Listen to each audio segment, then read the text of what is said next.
It's your boy Pat the Designer back at it again for another morning over on the Morning Breeze. Man, hit that like button, subscribe to the page. We appreciate y'all for tuning in for the daily morning show, man. This is what we do every Monday through Friday.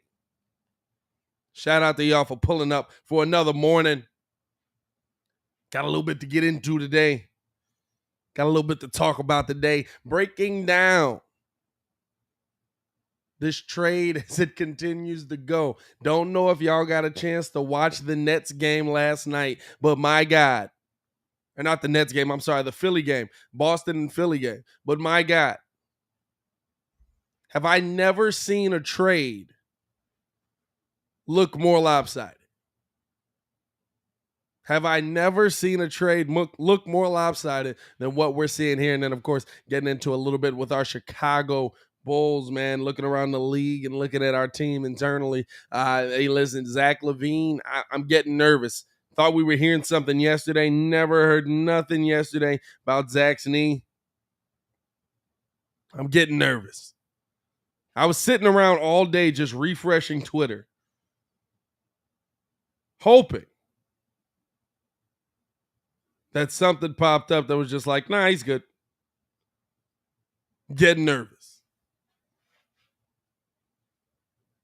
Of course, we'll get into a little bit of the buyouts, what we're gonna see on this market, and then evaluating our Bulls at the break, man. Evaluating our Bulls at the break. Appreciate y'all for tuning in and rocking with us. As always, man, hit that like button, subscribe to the page. How y'all feeling this morning? The mornings now, I'll say this. When you have a young daughter or a newborn child, the mornings come a lot quicker, right? There's a lot more of those mornings where you're sitting there with great intentions. You hear the alarm go off, you hit it. Now, I'm a double alarm guy. Y'all double alarm guys? I'm a double alarm guy in the morning, right? My wife hates it. I'm a double alarm guy, though. There's no way I'm getting up on one. Robert Schwartz in the building. What's going on? There's no way I'm getting up on one. It's impossible. So I'm the guy that, like, normally, let the first alarm go through. The first alarm is to kind of break the sleep, break that cycle. When you're too deep, first alarm breaks the cycle. It can go off for 10, 15 minutes. It's set like 30 minutes in advance. My wife never lets it go off that long. She always shakes me to wake me up. Hey, hit the alarm. Bow, got you. Second alarm goes off at 5. We up and at 'em. At 'em at.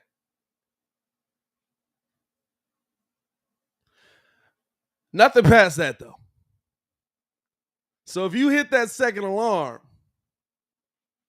and it keeps, or you don't throw it on snooze, there's some trouble. There's some trouble on the wake up schedule. That was this morning. There was definitely oh snap, oh God, here we go. Fall down the stairs trying to get into the stew. It was one of those mornings. It was one of those mornings, dog. Like, I literally jumped out the bed. Like, I knew, like, you know it in your brain too. That's the best part, right? You know it as you wake up in your brain, like, hey, I'm not gonna lie, I feel like I've been sleeping a little bit long here. I'm not gonna lie, I feel like I'm feeling a little more rested than usual. That's not a good thing. So we getting it all together, man. That's how the morning started off for me. That's all right, though. We still getting it together, man. We still gonna make it happen. Like I said, we appreciate y'all for pulling up as always. Went to see Pops last night. I've been in the hospital for a couple days. Feeling better. Should be getting discharged today. Spent a couple days in there, though. And was in there watching the Boston-Brooklyn game. A game where I had to have him turn it off for fear he might actually get sick.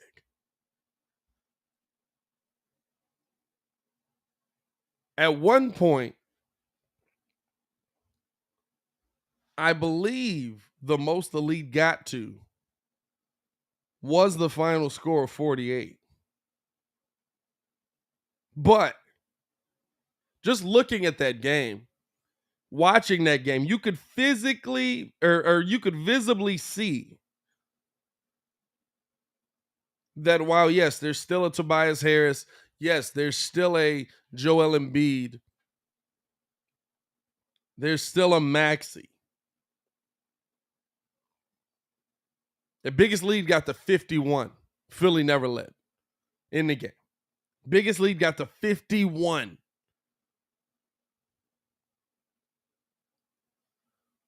That team is not the same.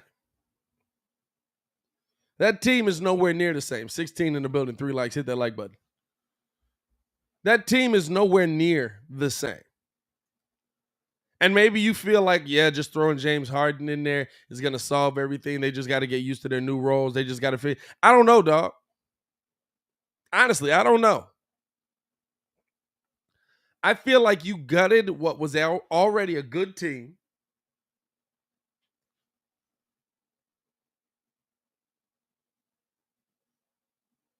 I feel like you gutted what was already a good team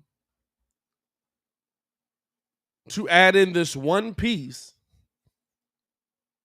And now you have twice as many deficiencies.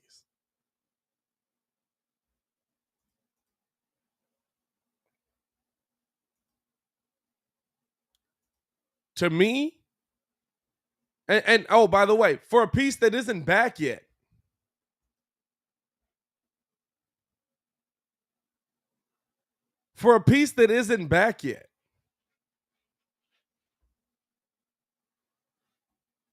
that's the part you got to remember.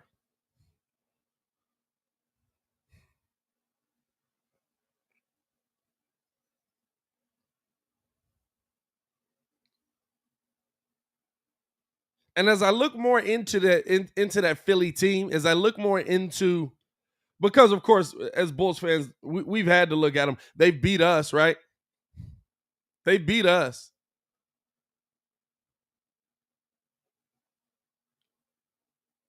But as I look more into that Philly team,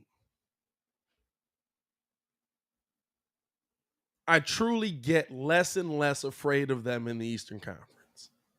I'm starting to believe 100% they made the wrong move. And it's going to hurt them. Now, there's a lot Joel Embiid can still do to will them to where they need to get. There's a lot that Joel Embiid can do to will them to what Philly needs for them to be successful.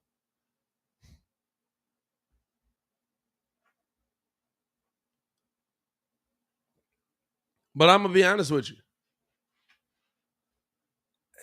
They don't look good.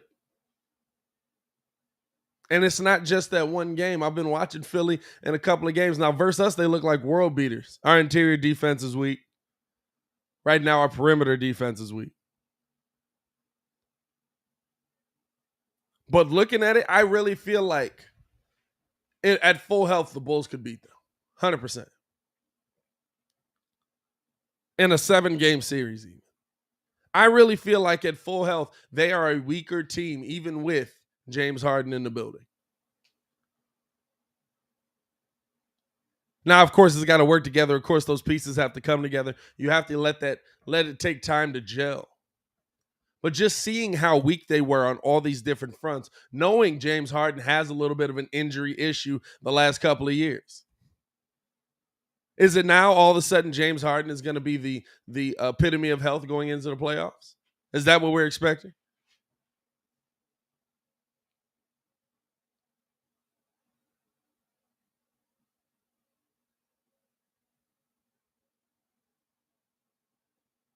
Just looking around the league at some of the deals they got done, man, that to me, that is still the worst deal. I thought giving up Sabonis for nothing was going to be bad, but I'm not going to lie to you. That deal's actually worked out for both sides.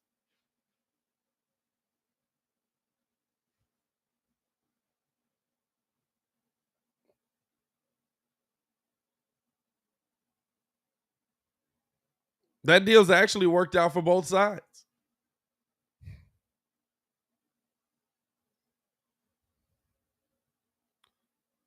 What hasn't worked out, at least as of yet, is the Brooklyn Philly deal. Now, even on the Philly side, on the Brooklyn side, it really hasn't worked out yet. But you're adding Kevin Durant back into that mix. Do we feel James Harden is that level of player? Do we feel like James Harden is that level of talent? Of course, Houston James Harden was. But is this James Harden? Is 2 years removed James Harden? That guy. Is James Harden without without Kevin Durant that guy?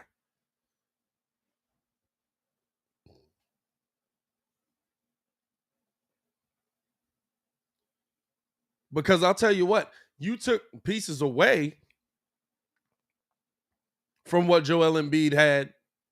So if James Harden in there and it's Embiid versus the world, that team's not as good.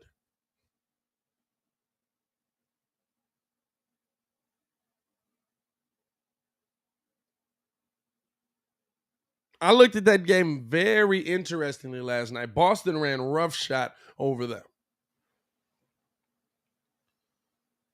And you can see what they're trying to piece together. They're trying to rebuild Houston in Philly. They're trying to rebuild Houston in Philly.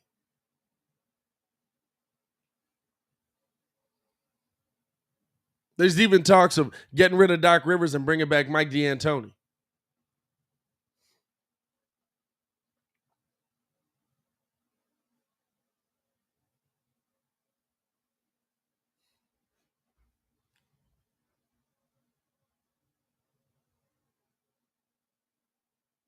That team to me is just it's like you took the heart out of that team, and it's a team that already was kind of getting it going but struggling. Now Boston, on the other hand, seeming to get it together. They're a team on the flip side that you cannot sleep on now, and last night was a big win for them because now they're closing in on Philly.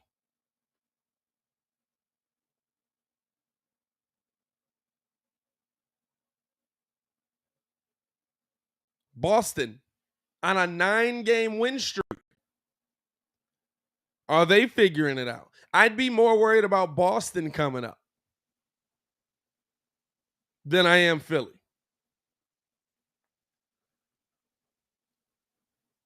Because I know what the firepower on that team is. It's just a matter of if they can figure it out. I know what the firepower over there is. Couple of dogs.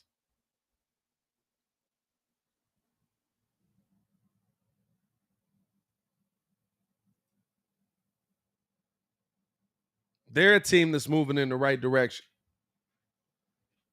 The Eastern Conference is mad strong.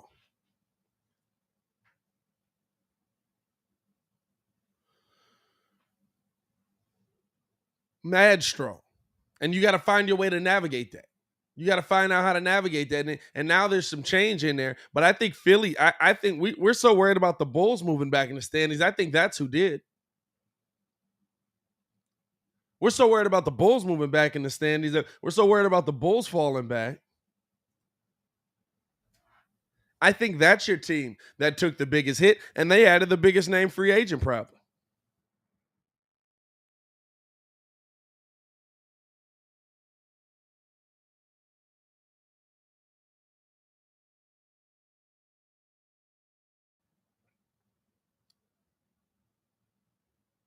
Is it going to be worth it? Is it enough? Marv in the building was good. Shay in the building. Is it enough? Right? Because at least with the Brooklyn situation, hey, we're struggling a little bit. We kind of got some wins here and there. We broke this losing streak. Let's see if we can get this thing back together. Oh, by the way, we're adding back in Kevin Durant.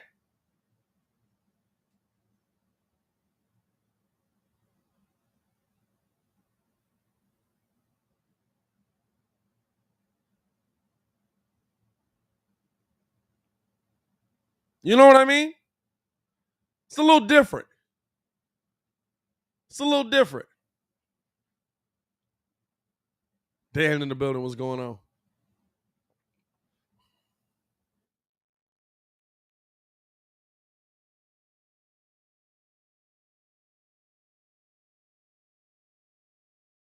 It's not the same thing as a James Harden coming back to a team that needs to be put on his shoulders. Oh, by the way, is Joel Embiid going to even let that happen? We don't even know how the chemistry of that team works, how the dynamic of that team works. All we kept hearing was, oh my God, we have to get rid of Ben Simmons. You got rid of him, all right, but for what? One, for another dude that's not getting on the bench or that's not getting off the bench yet.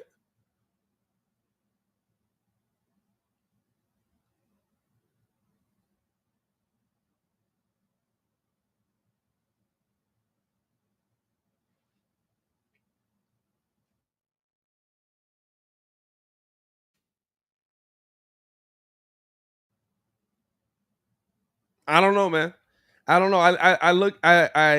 I feel like Philly did themselves a disservice by bringing in James Harden for what they had to give up. And it's all because one GM, I mean, honestly, one owner basically bet it all saying, I'm bringing Daryl Morey here to get me James Harden. He got him for you. I'm bringing Daryl Morey here to get me James Harden. He got him for you. He got you what you wanted. This is what Philly wanted all along.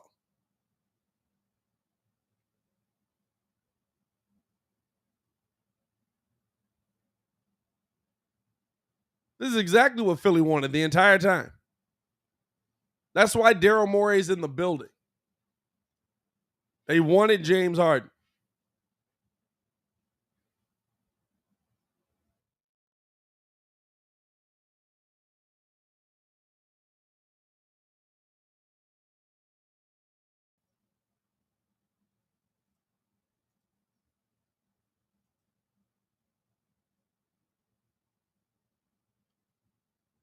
And to me, it's like you wanted him bad enough to destroy the structure of your team. You wanted him bad enough to destroy the stability of your team that could function without him. There's a lot of things that we can nitpick about what the Bulls haven't done. What we can't say is that this team can't function without a single player. We lose Vooch, this team still functions. We lose Zach, this team still functions. We lose DeMar, this team still functions. We lose Lonzo, team still functions. Lose Caruso, team still functions.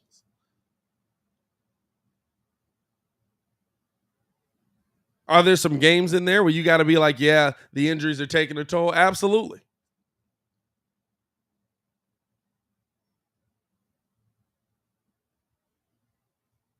But you've turned your team from being a team built around players that can make plays for themselves and continue to be competitive and continue to do to a team that is James Harden and Joel Embiid. And hey, can you guys do the rest?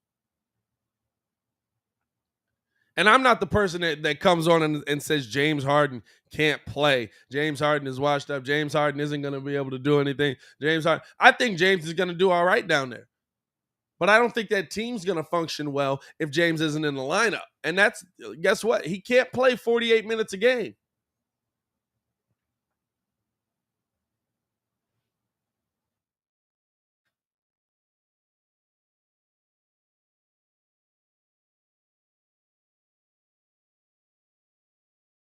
He just can't. He doesn't have that ability.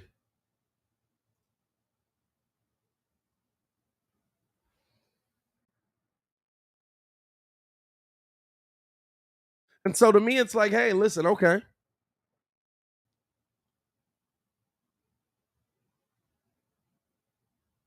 How does this work out for you in the grand scheme of things?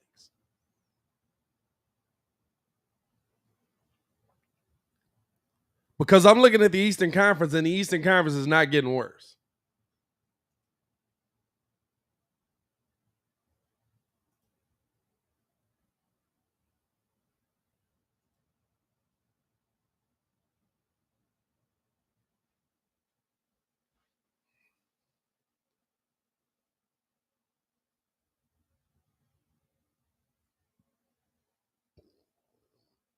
just looking at how it lays out,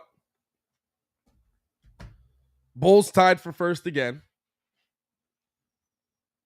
Bucks are in third, game and a half back. Cleveland's in fourth, 2 games back. Philly's in fifth, 2.5 back.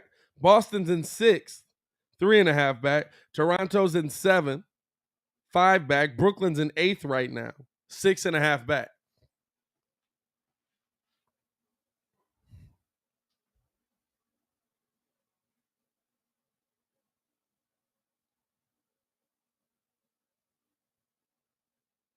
And I just told you that, to me,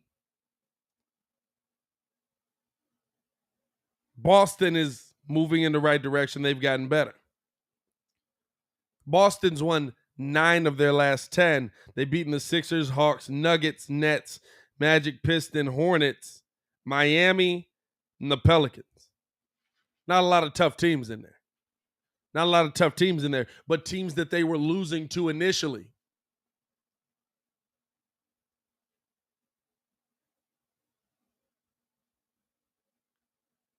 Not a lot of tough teams in there, but teams that they were losing to initially.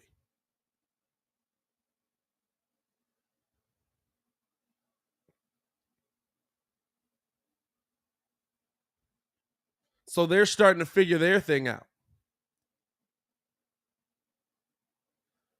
Brooklyn's in eighth without Kevin Durant, and they're figuring their rotation out. They play tonight against the Knicks. It'll be interesting to see if that rotation continues to gel well together. What's going on, Mike? Shout out to Mike, man. Said, Pat, are you feeling better? You sound a little better. Yeah, man, the voice is back for the most part. Every now and then it dips out. You know what I'm saying? When I try to get really going in there. Now, what the heck was that? Don't worry about it, man. I lost my voice.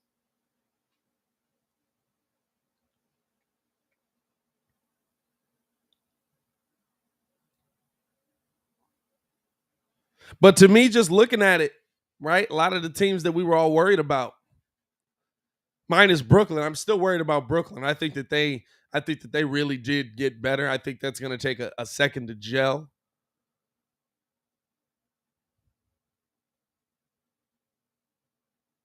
But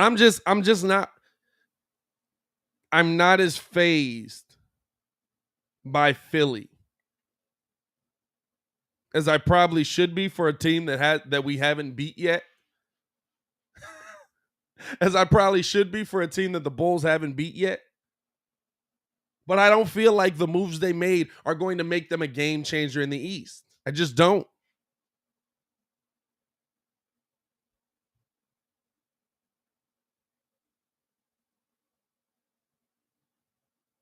I feel like before they got James Harden on this team, there were a lot of things that the Bulls could exploit when they were fully healthy. And that a lot of teams have exploited when they were fully healthy.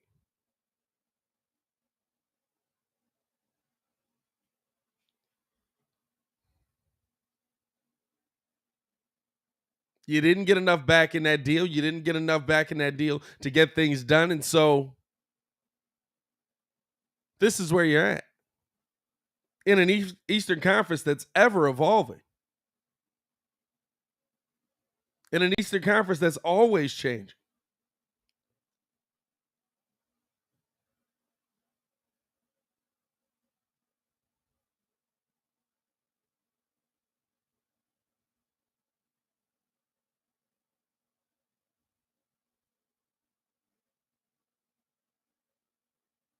Is it an overreaction? Play devil's advocate, right? Is it an overreaction?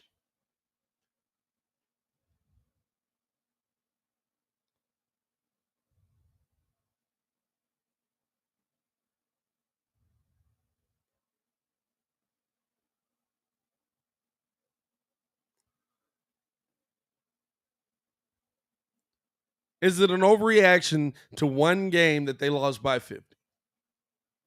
48. Give them 48.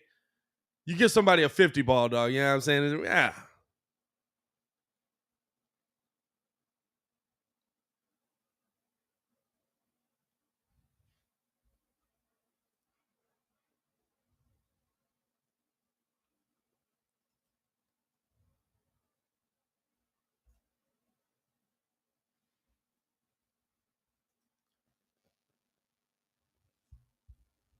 Baba, I agree.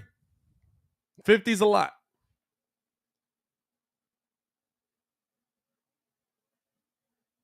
$50's a lot. But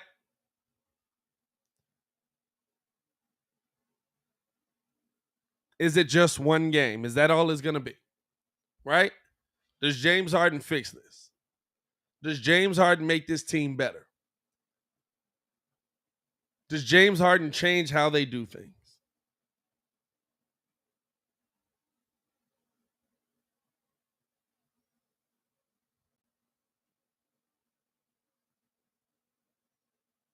Is it going to be like adding back in Kevin Durant to Brooklyn?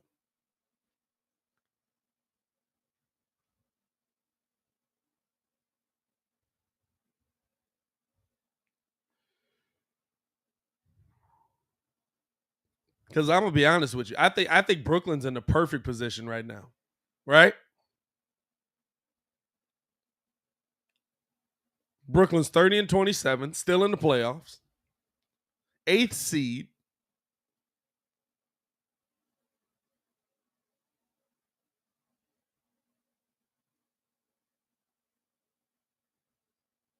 No Kevin Durant.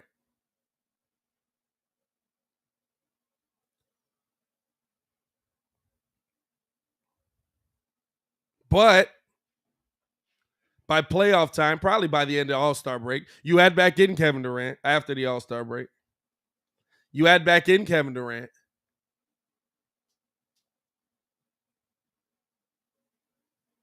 And guess what?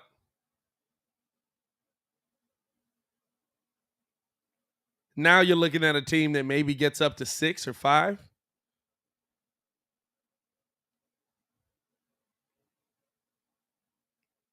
And they're playing 3 or 4.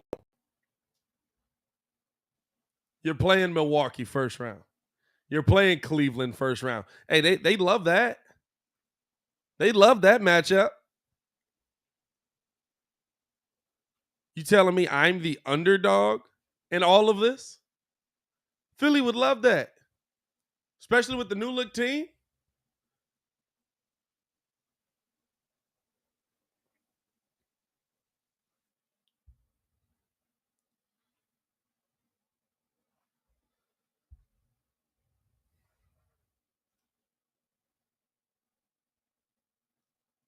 62-66 says it's going to be interesting to see how they make their offense go now with James Harden there. James loves iso ball, and he's never had to play with the center as dominant as Joel Embiid. That's a fact. I've been wondering that myself, and I wondered it last night while I was watching that team.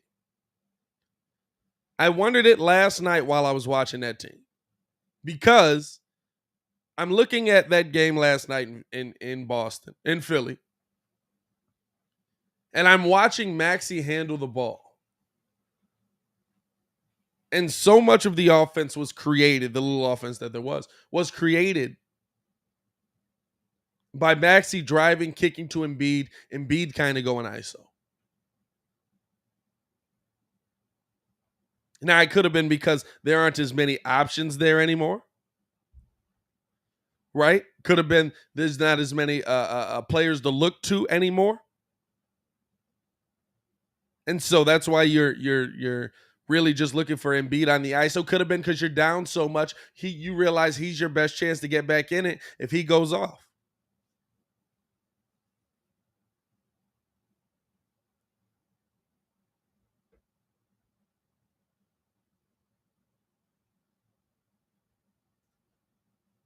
But I just feel like so much of that offense is created through Maxey with the ball in his hands, getting it to Embiid coming off of screen, taking it off of the dribble, driving to the bucket. So much of that is built up. Where does James fit into that? James thought he didn't fit in Brooklyn. I don't know how you fit in here, bud. I'm sorry, that's Joel Embiid's team. He ain't gonna give it up.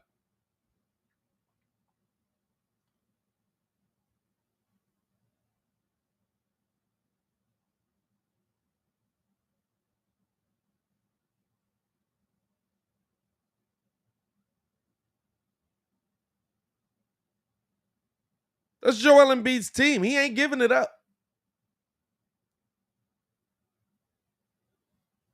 You're not going to walk in there and all of a sudden we're going to acquiesce to doing everything the way you want to do. See, Embiid's been through that.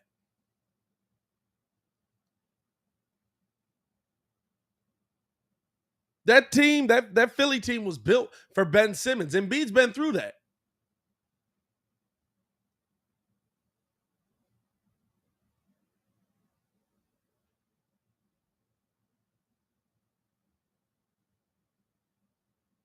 So he's not going to come out and just say, "Oh yeah, nah, James, we doing whatever works for you, man." Now, he's gonna let you know, fit into the scheme, fit into what we're doing here, and I don't know if James can. And I'll tell you what, you don't got a ton of time to figure it out.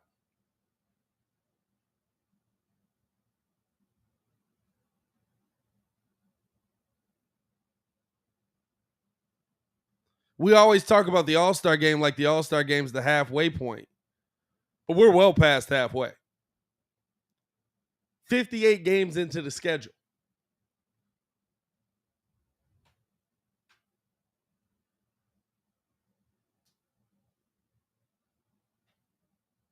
"58 games into the schedule.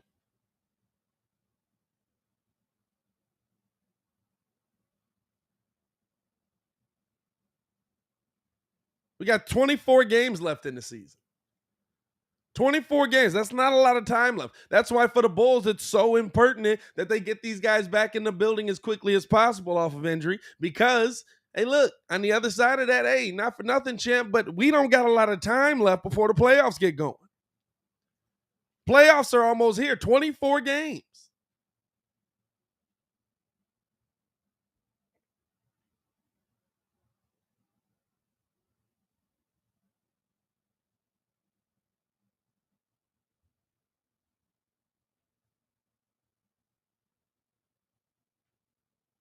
Cornelius in the building, Anthony in the building. Was good.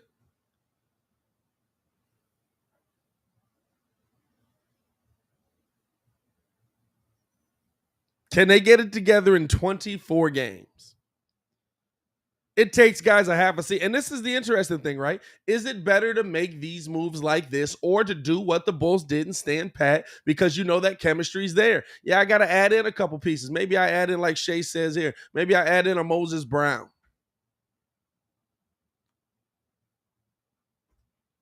Maybe a Paul Millsap.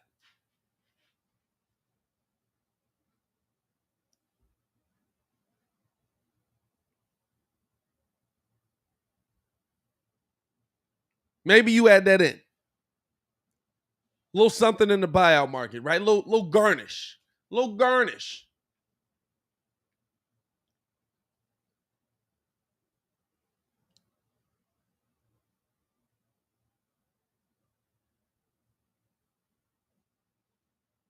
But at a minimum, going into the playoff, guess what's one thing I know? This team knows how to play together.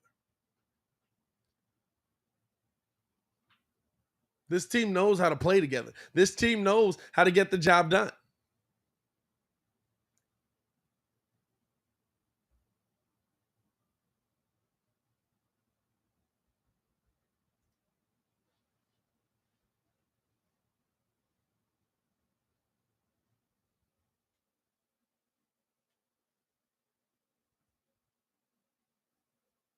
To me, the scariest part about this Eastern Conference Finals is still, or this Eastern Conference is still the Nets. Yes, even with where they're at in the 8th seed, still the Nets.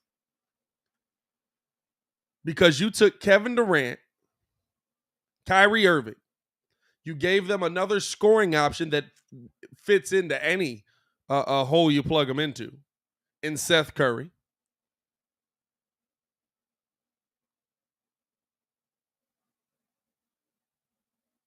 You gave them an all NBA defensive player in Ben Simmons,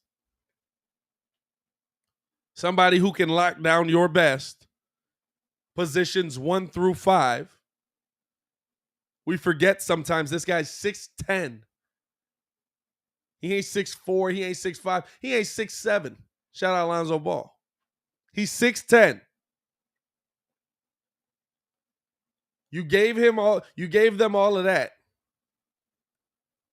By the way, Kevin Durant's not playing. We're adding that back in. What else you give him? Oh, just what could arguably be a Hall of Fame rebounder. Just what could arguably be a Hall of Fame rebounder who, by the way, last time he was the focal point on an offense or a part of an offense,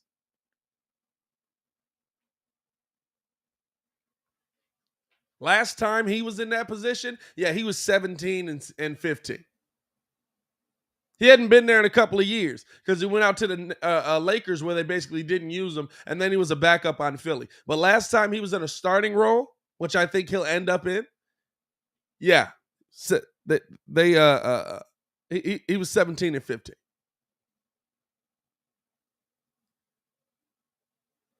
Make no mistake about it. 8th seed or not, the team that the East needs to worry about most is the Brooklyn Nets. The team that, for me as a Bulls fan, is most worried about is the Brooklyn Nets. Because even without all of that stuff I've said to you, let them get it. Let them get it together.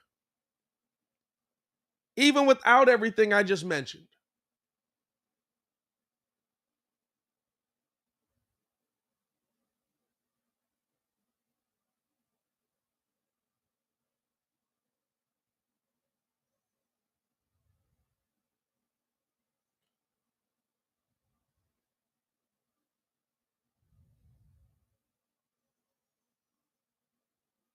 Think about it.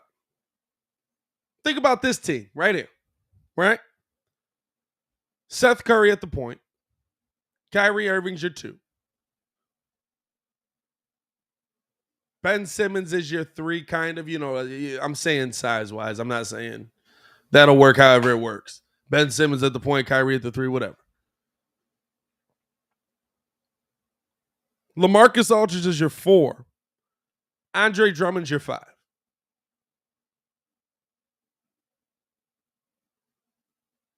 That's still a good team in the Eastern Conference. Steve-O in the building was good. That's still a good team in the Eastern Conference.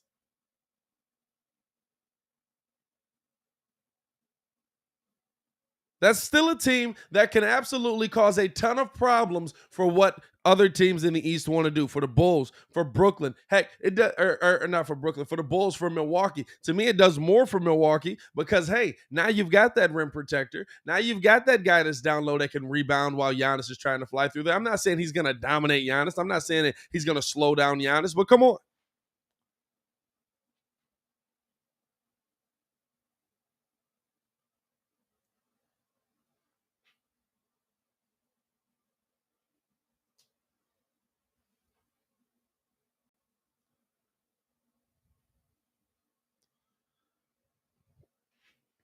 Yeah, Shay, we're going to try to do the comments like this from now on, man. I feel like we tried to go too professional on y'all real quick. You know what I'm saying? The comment overlay. If y'all are wondering, I be forgetting we on the Contender side of things. By the way, if you guys can't stick around for the whole show, man, check out the Contender in the App Store. You can listen to the Morning Breeze over there as well. Download the app in the App Store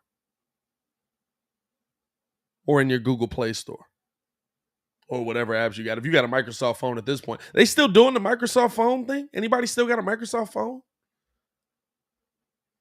But nah, Shay said he likes when the comments are done like this, where they get them to pop up on the TV and actually see what the person is saying. Yeah, I think we tried to go too professional on y'all too quick. Because it was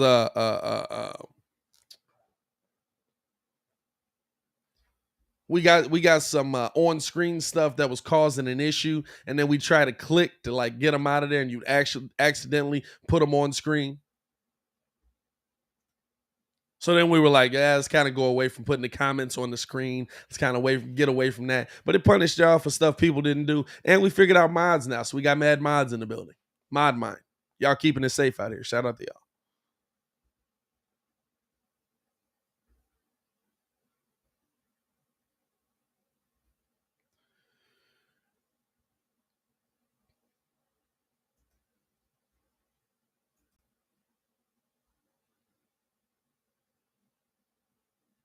Let's be honest here.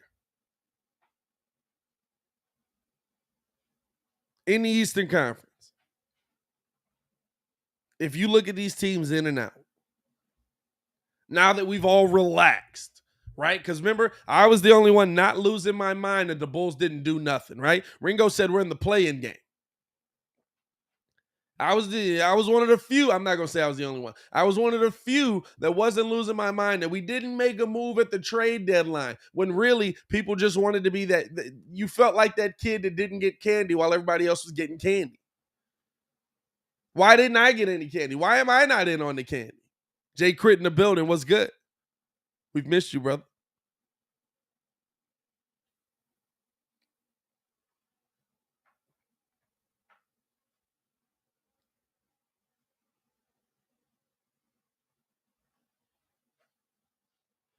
When really all it was we felt like we didn't get to get in on that sugar rush. I just need a little bit sometimes, please. I need just a little bit. I just need it. That's what we felt like. When guess what? We're still top 2 in the Eastern Conference and we could be number 1 tonight. We're still top 2 in the Eastern Conference and we could be in first place tonight.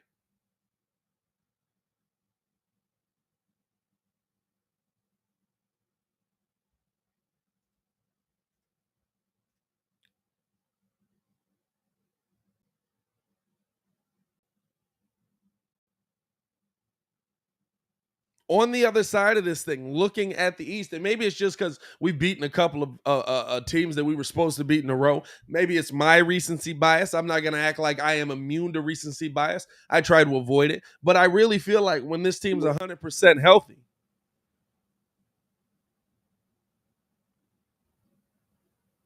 I'm not worried about most of these teams in the Eastern Conference. Maybe Miami. Definitely Brooklyn.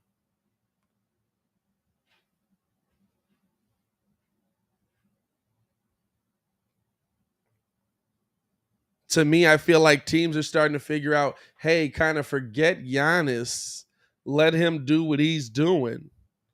And we're going to try and stop the rest of these guys. Because I can guarantee you one thing. We can't stop that guy.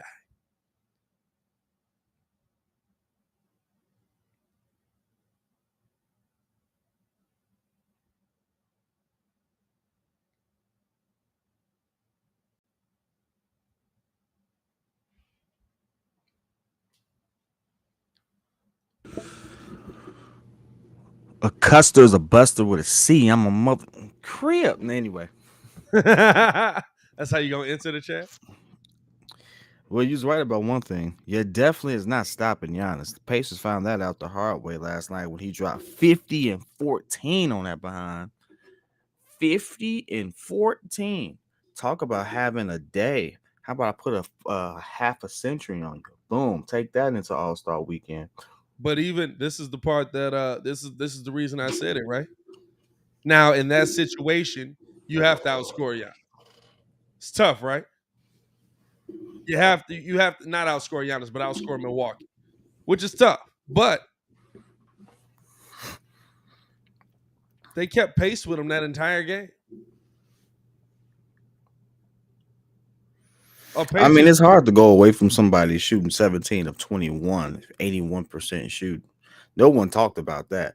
My man dropped 50 on him at 81% shooting. Hey, facts. On the flip side, Buddy Hield got busy last night. They kept pace with. Shout out to the Bucks. Shout out to Buddy Hield, first off. But see, hey, how many times Buddy Hield done this though? Let's be real. Buddy Hield get traded to a new team. He's like, I'm the Buddy Hield I was always meant to be. And then in like 15 games, we'd be like, hey, what happened to Buddy Hield? He's still in the NBA. What are he doing with his life? Apparently, Tristan Thompson ain't getting bought out because he's still on the squad. Halliburton is going Actually doing playing too. Halliburton doing Halliburton things.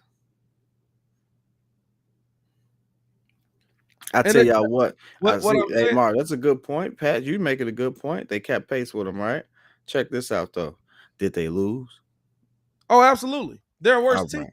And They're a worse. you know what I seen? I seen a lot of close games that the Bulls had with some teams that shouldn't be so close.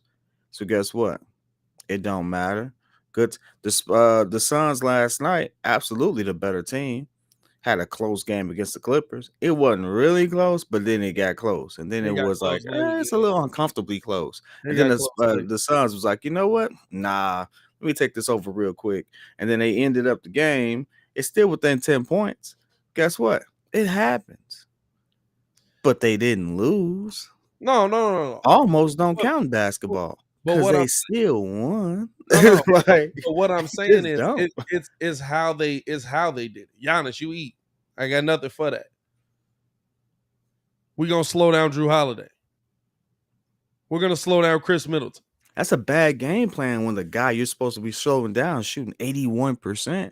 That's not a good game plan at all. In fact, you know what that tells me? Talk You about didn't Giannis. try. Talk That's about what Giannis. Who's he gonna slow shot him down 80. on that team? He shot 81%. Who's gonna slow him down on that team? There's nobody to even stick on him on that team anymore. There's nobody Here's even to throw his way on that Pacers team anymore. Who was that's guarding what him? Who had to be guarding him? Hey, it had to be O'Shea Brissett. I don't want to see an O'Shea unless it's straight out of Compton. Stop playing with me. hey, all I'm saying is that's a good one. I don't want All to I'm see saying an is this one. O'Shea in the lineup unless it's straight out of Compton, dog. All I'm saying is this one. You can't expect any particular team. Crap, I don't know what that was. It went in my eye, but it went in my eye. You can't expect, Chris Middleton to have more than what he had, 19-8. Drew Holiday to have more than what he had, 14-8. When the game plan apparently is working, Giannis cannot be stopped. So you know what we should do? We should feed the guy right there, shooting 81%. Hey, Oh hey, I yeah. got an open shot. Nope, Giannis right there. Boom. Pow. Look at that. Oh yeah. Hey, absolutely. If you're in Milwaukee, you keep it going right to him. He's not going to be stopped. I mean, there's most teams in the Bobby league. Portis has 14 rebounds. I love Bobby Portis. That's the one player. That's the one player that I'm like, man, if I could pick from all the role players we gave up at that spot. You know what makes me feel good about that though?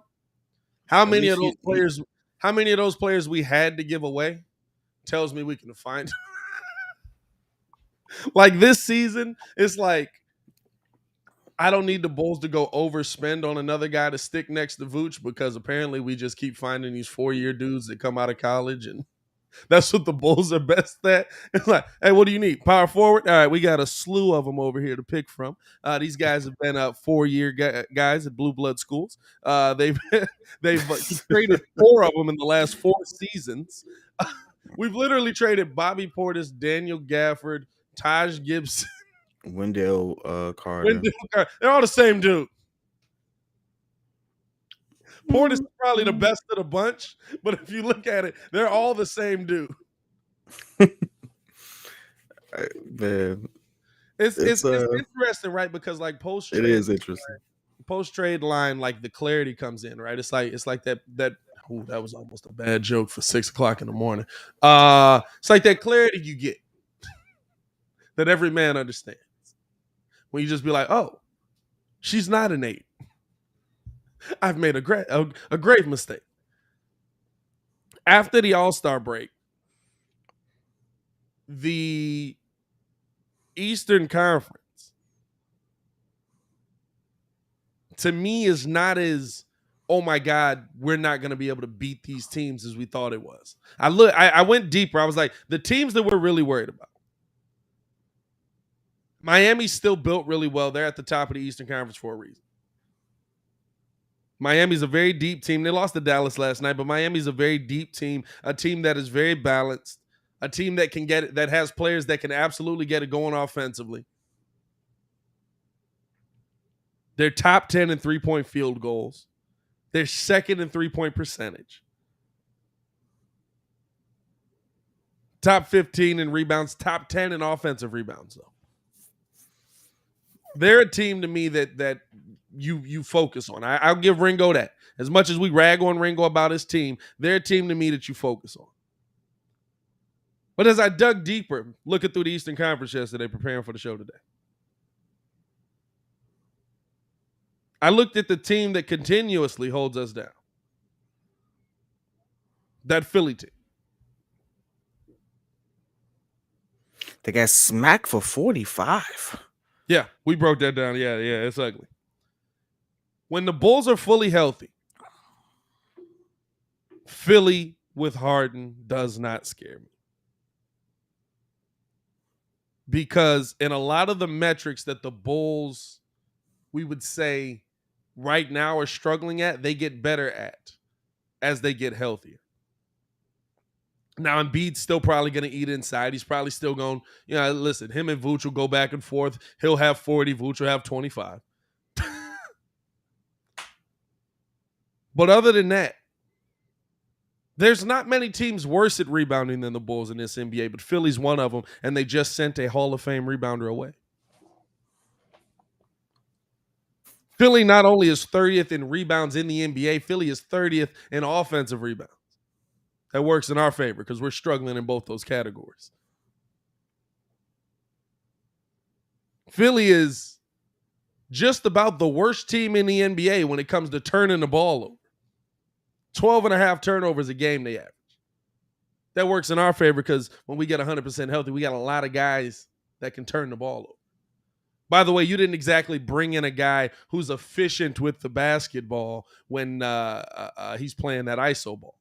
James Harden's prone for some turnovers as well.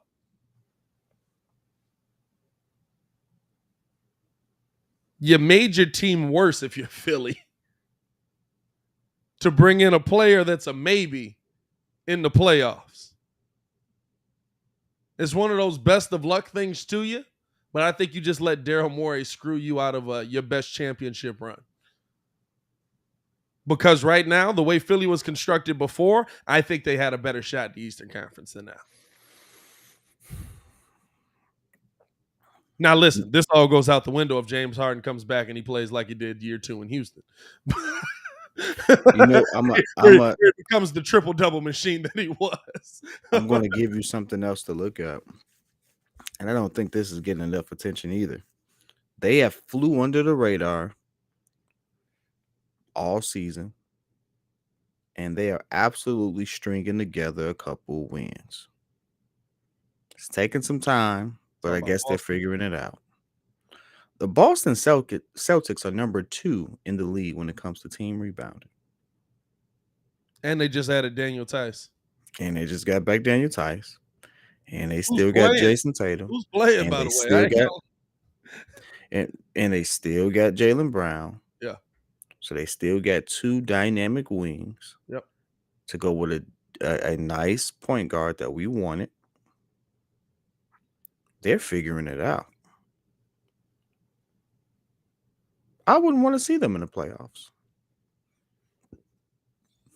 Especially if we don't have Zach 100%. Supposedly feeling clicking in his left knee. I know what that feels like. It ain't fun. You definitely ain't. I didn't jump, and I'm not an athlete playing in the NBA. To me, that sounded like what's the dig that Kobe had? A meniscus issue. You lost that cushioning that keeps your he lost all the cartilage in his knee. Yeah, that's like when I heard it. Yeah, but that's a very uncomfortable injury. Oh yeah. It's not even an injury, really. Well, it's an injury. That shouldn't be happening. It's an injury, but he can play through it. If you can't, you can play through it. You can definitely play through it. He probably have surgery in the offseason, though. Yeah, exactly. No, I'm not talking about Dennis Schroeder. I'm talking about Marcus Smart. Marcus Smart is absolutely playing bully ball down there. He brings an attitude that nobody gives credit. Marcus Smart is the Draymond Green of that team. Legitimately. I think they were confused when you said a point guard that we wanted. We wanted Marcus Smart. When? So y'all mean to tell me if Marcus Smart was available, we wouldn't want him on the Bulls? Yeah, to come off the bench, not to start. I would start Marcus Smart over Lonzo? Depends on the team I'm playing. I'd rather have Zoe. You've seen him play lately? Hey, Marcus Smart been going, but yeah. He also got to get in on a 50 ball last night. You know, Hey, he did roll his ankle. He rolled his ankle bad last night. Stepped on Joel Embiid's foot. Rolled his ankle real bad. Here's the only thing I'll say about that, right? And it does. Listen, you can't take away a 9-game win streak. We had one, and people said the same thing about us. But here's the thing: Pelicans Heat. Heat's a tough team to beat. I don't believe Heat had Jimmy in that game. Yeah, no Jimmy Butler, no PJ Tucker, no Jimmy and no PJ. So your two best defenders essentially. Beat the Hornets, beat the Pistons, beat the Magic, beat the Nets, dominated the Nets, by the way, 126-91. Hawks, Sixers is a good win last night. That's your but again, that's a team that we're saying is in flux. So teams that I feel like if a Boston team, but here's the thing, it's about for them, it's just about figuring it out. Figuring out how that team runs. That's what makes that run dangerous. The 9 wins themselves versus the teams they beat, it's like, all right, those some teams you should beat. Most of those teams you should have beat, minus maybe a couple, but they were missing some of their better players. So those are the teams you should have beat. But for Boston, it's about figuring out getting a rhythm. They finally got a stretch in there because Boston been getting hit like us, where it's like, oh, that was a nice, easy team to play. Oh, snap, I got 4 top teams in the NBA. So for them, it's about playing teams that they're able to figure out their vibe and their rhythm. And it's going to be interesting to see if they're going to be able to sustain that when those tougher teams come through. But honestly, they really don't have a tough part of the schedule again for the rest of the season. So Boston can move up a long way. They got tough games in there. This is how Boston essentially finishes. Brooklyn, Pistons, Pacers, Hawks, Grizzlies. Brooklyn, that's a tough back-to-back if KD's back. Hornets, Pistons, Mavericks, Warriors, tough back-to-back. Kings, Nuggets, Thunder, Jazz, tough game. Timberwolves, Raptors, Heat. You know what I'm saying? That's pretty much how their schedule goes. Finishing out the stretch here. So they could move up a lot. Yeah, the teams like Boston, Sixers, the Cavs. The Cavs do a whole lot. I'm going to tell you why that's a nightmare matchup. The Cavs do a lot of stuff well that exploit our weaknesses. If you think, first of all, shout out to the coach for the Cavs. He got them boys rolling. JB Bickerstaff. My man got them clicking right now. On top of having them clicking, they are really good at rebounding, right? They're a top 10 team in rebound, I believe. I just looked at it. They get a lot of points in the paint. They get a lot of points in the paint, which we don't defend well. Full strength, we don't defend well. So let's not play the if we're a full strength game. We don't defend the paint well. It's not part of our team. Lonzo is not changing the trajectory of a shot in the paint. He's not.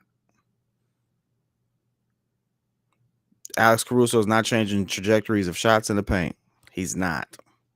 Well, you don't have anybody that deters you from going down there. That's the difference. You know what I'm saying? Like they play good defense down there. They block shots. They do all that. But it's like, yeah, but if I get 100 shots at it, I'm gonna make more than I'm gonna miss. Mm-hmm. You know what I'm saying? Like it's like, it's not to say that the individual players are weak in the paint, but more so that Vooch doesn't keep me from going in there. I also don't look at any time, like a season series only matters if you sweep. Even then, it don't matter. If you sweep a team that in a regular season and you've swept them, then obviously you have their number. There's a matchup there you can exploit. Then yeah, but it's also very situational. But when I got you in front of my face, best out of 7, it's a different ball game. And realistically, you figure out the cadence of that game first 2 games in. first 2 games in, you figured out the cadence of that game, and you can see what teams are going to do. Because guess what? You don't have many mistakes you can make in a playoff situation. I don't know what AK saw. I don't know what he has in the offseason. Well, in the horizon. Maybe he's trying to evaluate what happens if P. Will comes back, which I hope he comes back relatively soon and not later, because we are going to be in the playoffs. Yeah.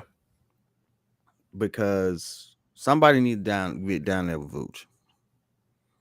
For some odd reason, Tony Bradley's two left feet don't work with Vooch.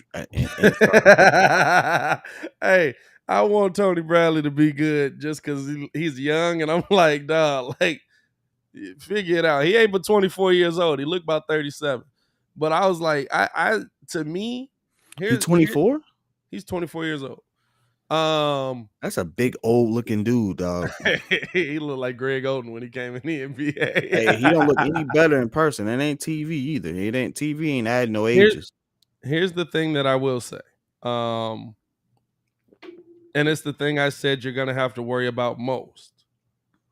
You're not taking the ball out of Darius Garland's hand at point guard. Now you can't.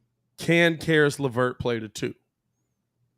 Since he's been in Cleveland, he's struggled at that role.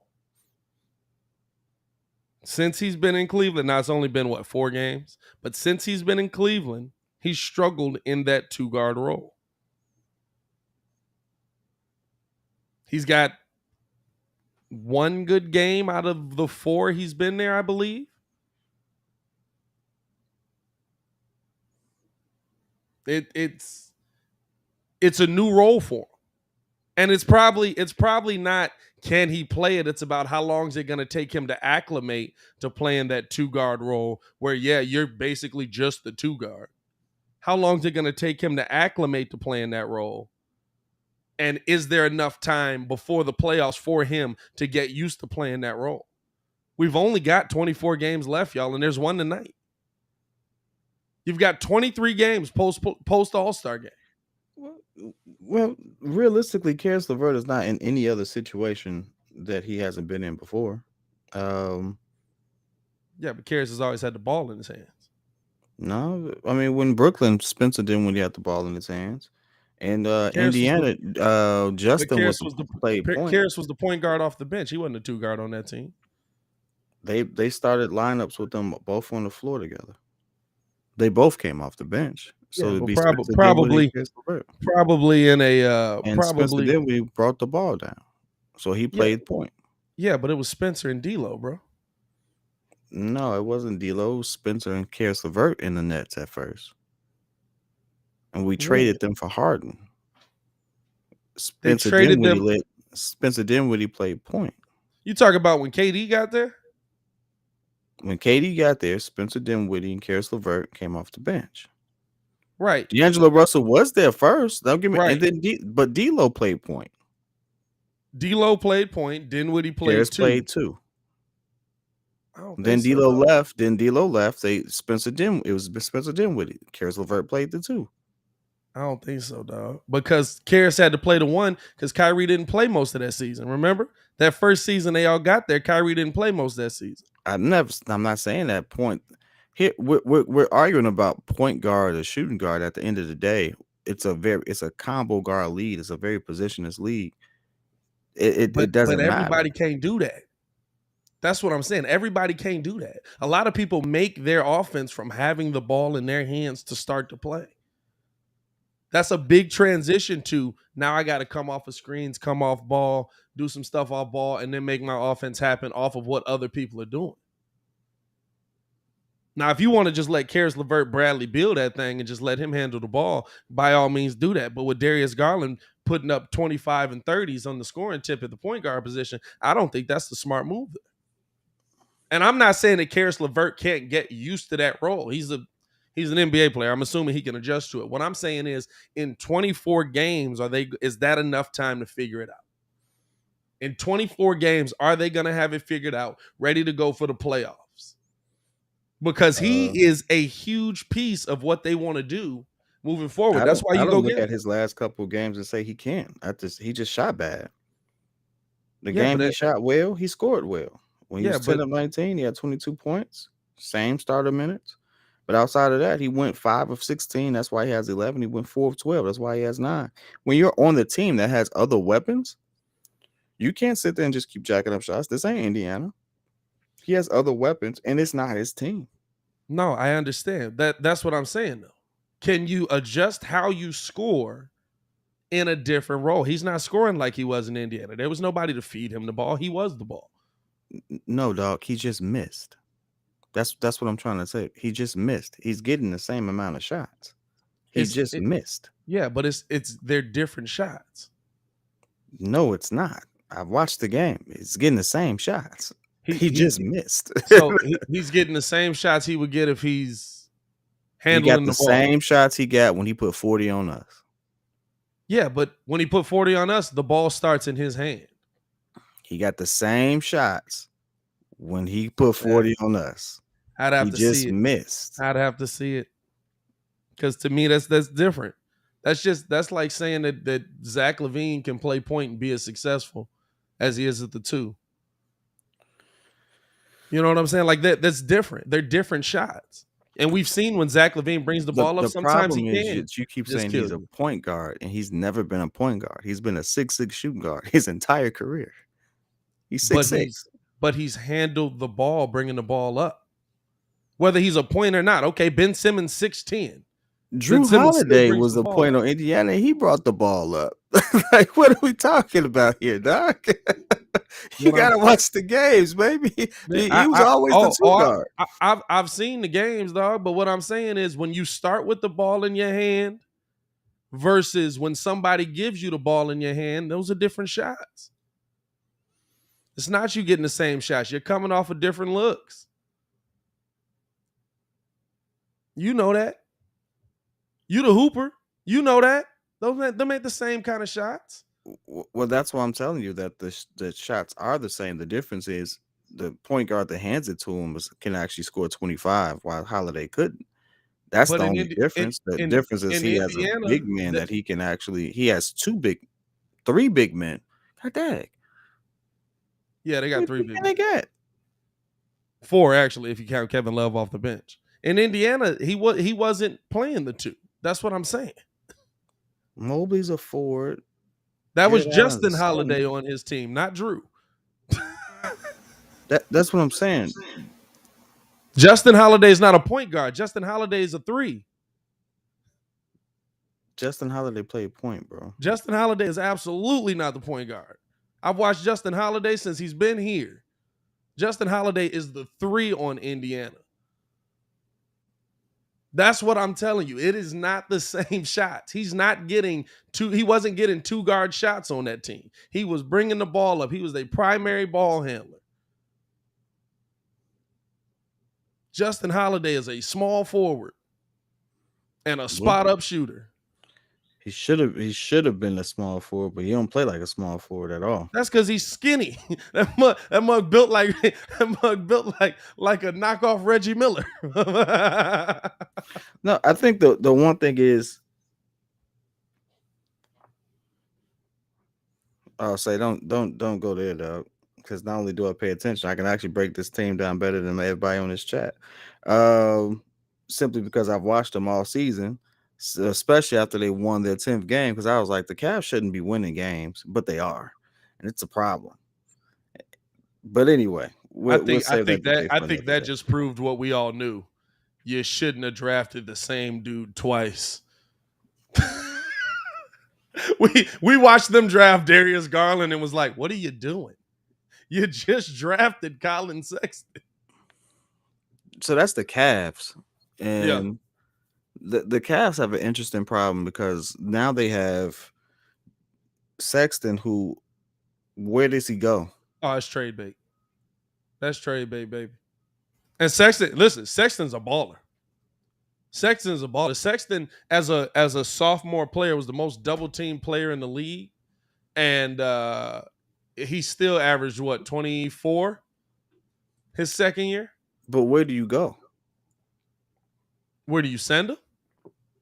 Where do you go from there? Who needs a You're point? building a successful roster. You have a successful roster, a playoff roster. Oh, he's not a part of it. Who needs a point? I don't think he's back this season. I don't think he comes back this season. Is he supposed to be back? I thought he was out for the year. I thought Sexton was out for the year. Sexton reminds me of Stephon Marbury. You went back for that one. Yeah. He reminds me of Stephon Marbury. Exciting guard, can do a couple things. Can get assists when he wants to. Really a scorer, though.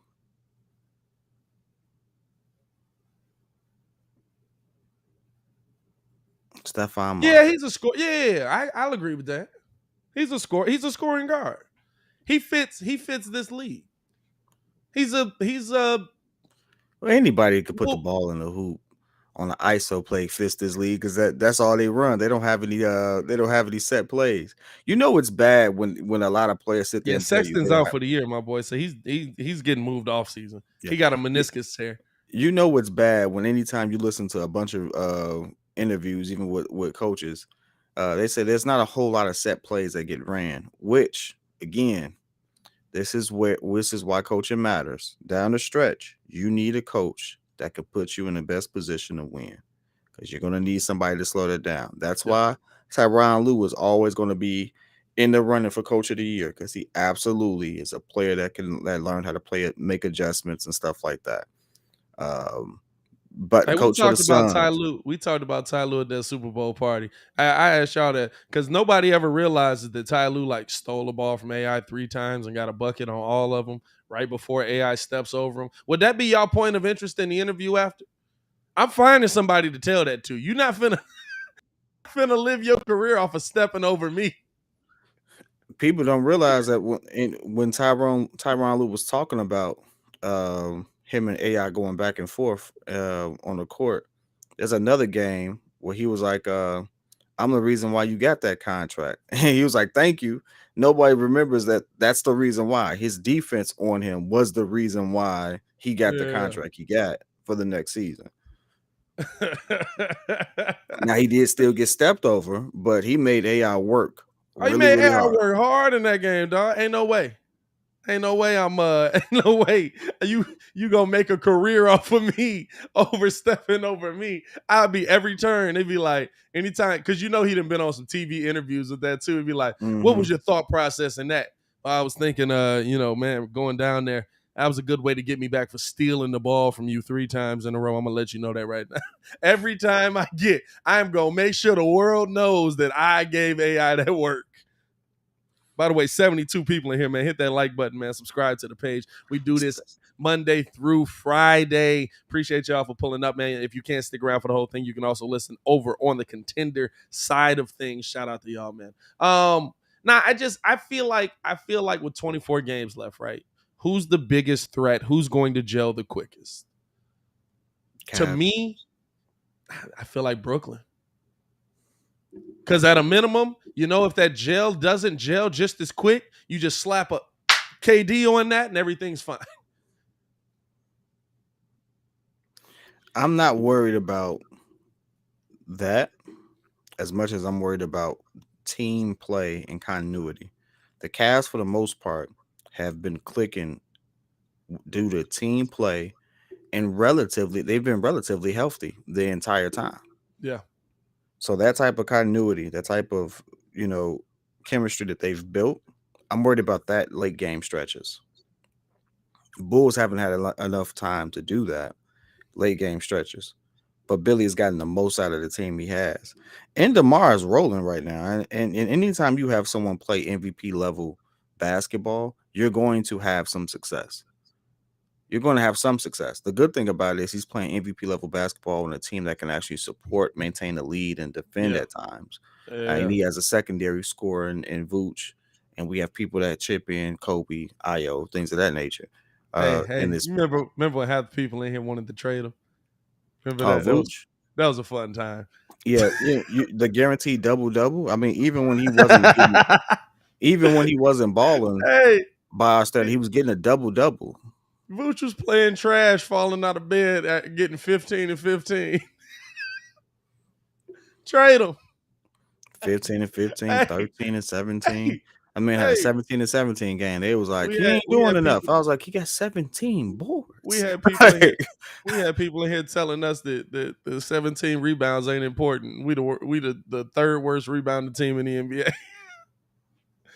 And he Boy, gets I'm all glad the y'all ain't boards. GMs. You can see the difference in Billy's approach to the rebounding. You see now in the last couple of games, more Bulls That gang jerseys rebounder. in the paint.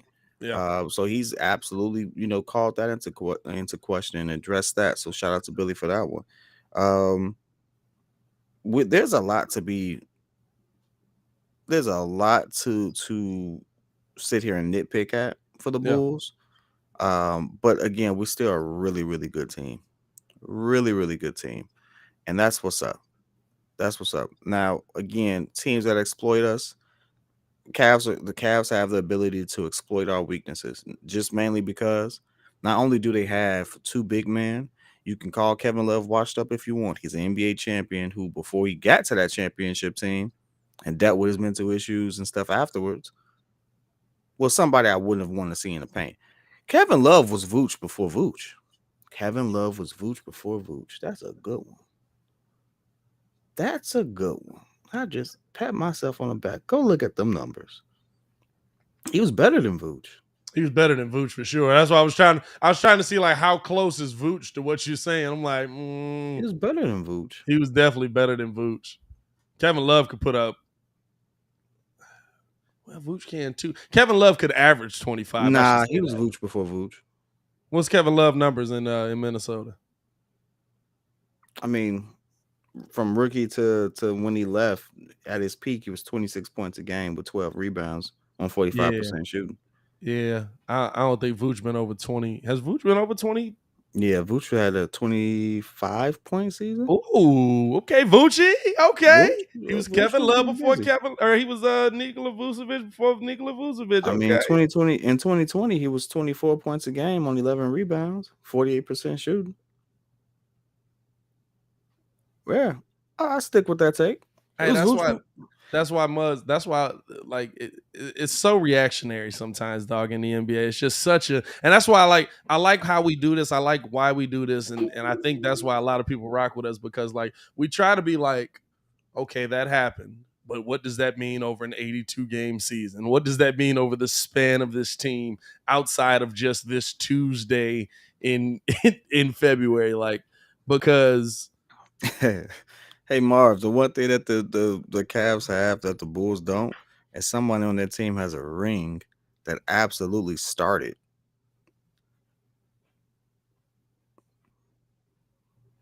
I hate when you do that. Kevin Love started. I just hate when you just jump from the chat to me. I'm like, huh? What? And then I gotta find the comment. My bad. At least I put the comment up. That's my bad. I've been trying to figure out. I'll be like, what? Kevin Love gets no credit for his Cavs years. Yeah, he absolutely should. Hey, kid, well, we got to deal with a ring on this team too, though. You talking about Alex Caruso? Yeah, absolutely. He came off the bench. Hey, absolutely big impact player in that series, though. I got you. Lockdown. I didn't want to resign. Yeah. Hey, look, I ain't gonna lie to you. I keep telling Muggs. The reason they re-sign him is because they recycling white dudes out there, dog. Austin Reeves is absolutely gonna be an Alex Caruso prodigy, dog. Alex Caruso was not more important than Kevin Love. That's just mad disrespectful. Who said Alex Caruso is more important than Kevin Love? That's God dang it! Stay in the goddamn. Hey, that's mad disrespectful. Need y'all to go watch some tape. That's like saying Alex Caruso is more important than Chris Bosh. He played the same role. Let's see. Alex Caruso. No, that's not what I see. I want to see his NBA Finals. I know he was playing a lot. Who, Caruso? Because they had him on Dragic. Can anybody tell me why we have a fascination with that guy? I think that could be some. That makes me nervous. Can somebody tell me what the fascination with that guy was? I just want to That understand makes it. me nervous. Um, Kevin dog. Love averaged 16 points, 11 rebounds, and 2 steals in 5 games in the NBA Finals as a third string scorer. He was a third option. I'm not certain on this, but I believe the closeout game, Caruso gets the start. Shot 2. He played a lot in the playoffs. Played a lot in the playoffs. Caruso's a dog. How many steals he have? 4 steals in the final, 5 steals in the final. Had a steal in every game. Had a block in the 5th game. He had decent finals. I got to go back and look. I don't remember him. I remember that he was on Dragic when Dragic came back because they were like, "Yep, that dude's gonna be scoring." And he was so that's the so Kevin Love was trash 2017, right? 16, 11, 2 steals, third option on the squad. Listen, just because it's not the Bulls don't mean the same thing don't apply. We would have booed freaking Chris Bosh. We'd have booed Kevin Love here. He's the third wheel. Kevin Love follows up in the playing his next role. finals with 19, 11 with 19 and 11 and all that. I mean, he just did the same stuff, got a little better. He's playing his role. Yeah, you know what I'm saying? He's playing his role. He got himself down. He got playing against himself because he has to play with LeBron James, who put him in a corner at times. Oh, he was definitely a spot up shooter on that team. That was a weird. I remember looking at that. It's like, why is he a spot up shooter right now? He evolved his game. He always could shoot. He always was good off the pick and pop. He was never that good of a shooter.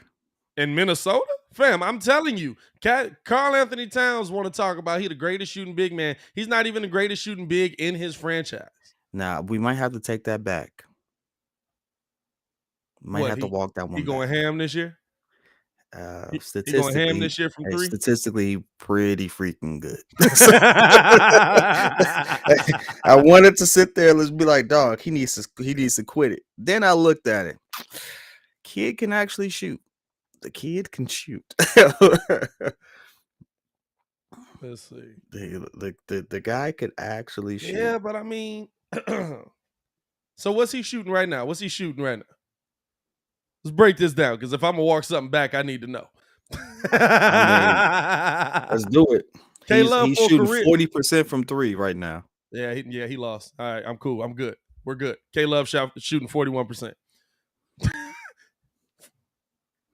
K-Love shooting 41%. Yeah, he shot 41% from 3 in Minnesota. All right, so check this out. How many threes did he take? 2.95 in his next season. Dang, what the heck? He took 2.9 in 2011. 2012, he took 5.1. He shot 37%. So now go to Karl Anthony Towns, and you have to see how many he's shooting. Because if he's shooting more threes and hitting 40%, which is comparable, right, percentage-wise, but he's hitting more of them, then technically you could make the argument he's the better shooter.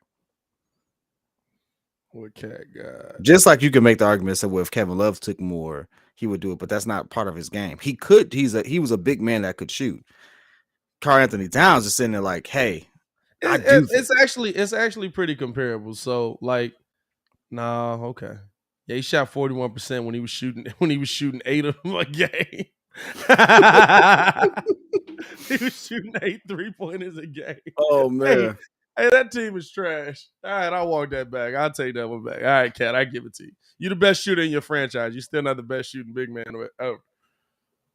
When you up there, though. Now I'm gonna say this though. I have to walk that one back. Hey, nah, Kevin Durant's a big man. That's a fact. That's a fact. I don't gotta walk that one back. Kevin Durant's a big man. Hey, when I was like, why did this kid say that? Knowing good and well, there's so many shooting bigs. I was like, do you realize that Larry Bird was a forward? Do you realize? I didn't think about Kevin Durant. I don't know why. Then I was like, don't he know I KG think played for the Timberwolves? I think his point is like big men that played like get Center. out of my way, like played like move. I'm gonna get you He's a through, and center, right? also pull it. Yeah. So So I is he get the best shooting center? Yeah, the he's probably best the best shooting shooting center. center. Dirk. Dirk was a power forward. Dirk was a power forward. Is he a better shooter than Kristaps? Yes. Is he? Yes. I gotta look at that. I I be love having these high hopes. rabbit holes we I get be stuck having high in. hopes for Kristaps, and people don't understand. Laurie Markkinen had a chance to be to be the unicorn so hard. Hey, So like hey, he still has a hey, chance to be hey, the listen. unicorn. Hey, listen. This is the thing. This is the thing. He's not far off. He's not. A pissed off Laurie Markkinen could absolutely be Kristaps Porzingis. I don't think he's got the Kristaps post moves was ridiculous. That was the difference. Kristaps in the post was a problem. Let's see. We say like he retired. You know he's still playing, right? You do Yeah, know but he's in the league. I don't know what he's gonna do in Washington. I don't know what he's gonna do in Washington. He was almost never in the post in Dallas. Listen, Dame ain't gonna be in Portland. Bradley Beal ain't gonna be in Washington. Kristaps for a career 35% from three. 37 is his peak. No, 39 is his peak. So he right there with him. Cat He is. wasn't taking 7 a game. Oh boy. You know what Cat did? Cat looked at the stat sheet of how many big men played in the NBA, how many people sat there and shot the 3-point percentage I'm shooting, He went and and actually nobody did looked it. it down. I'm the He ran best it shooting down. big man. That's No. what he did. He looked at Hey, the I don't even stat think he sheet. did that. I think that man absolutely somebody told him, like, hey, you know you're the best shooting big man of all time, right? Oh, what you mean? Look at these numbers. We look at the numbers. Dirk was a power forward. He might be the best shooting center of all time. Manute Bol. Yeah, he definitely shoot better than that guy. Manute Bol had a torch, or at least he had a game. I don't know if he actually had a torch. I've never looked at the numbers. They always talk about, hey, that's how. Let's talk That's about that how. one game. Hey, that's how they skewed '90s NBA for you, dog. They just talked about this one game, but we didn't have huge cable, so they just kept replaying that same clip. You thought it was a different game because they You showed you thought it was a different different angles. game? It was like, man, this dude's always hitting 8 threes a game. Nah, Cat might actually be right about that. He's might be the best shooting center. That's center. Let's clarify. Best shooting center. Yeah, you got to clarify it as that. And I'm gonna give you the chat for a sec. I'll be right back. Oh, that's all good. Best shooting center.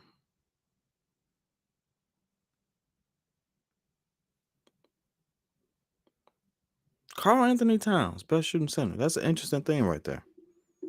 Interesting thing. I'm trying to think of another center that actually shot the ball.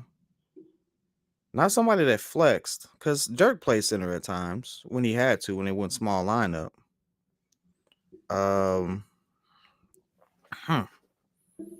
Man, y'all help me out in the chat, man. Think of a big man. It has to be a center that shot the ball well. Jokic, yeah, Jokic shoots pretty good. Hakeem never shot the ball from 3 like that. Vooch shoots the ball from 3 pretty well, but he's shooting it at like 34%. Embiid shoots the ball from 3. What is Embiid's 3-point push? That's a good one. I think that'll be the only person you could. I think the only person you could compare him to shooting wise would be another center of this era because bigs shoot more now. So I mean, it's kind of a I guess you would say loaded statement because it's all situational. Bigs back in the day didn't take a lot of shots from outside. That is, huh? You know what? Karl Anthony Towns might actually have it low key. I hate to say it. Joel Embiid shoots 36% from 3. That's interesting. Jokic. Let's see what Jokic shoots.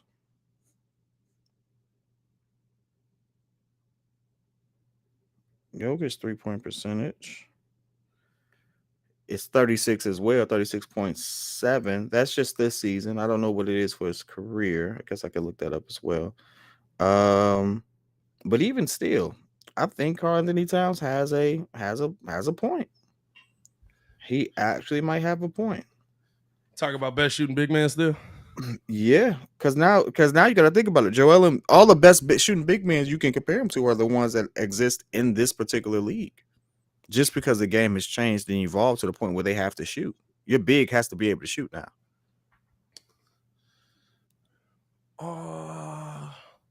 Now, to clarify, because I see a lot of the older names pop up. Now, see, the tough There's part nothing is that Patrick Ewing did outside of from a shooting perspective. Now, let's get this straight, because I think obviously I hold Patrick Ewing in high regard.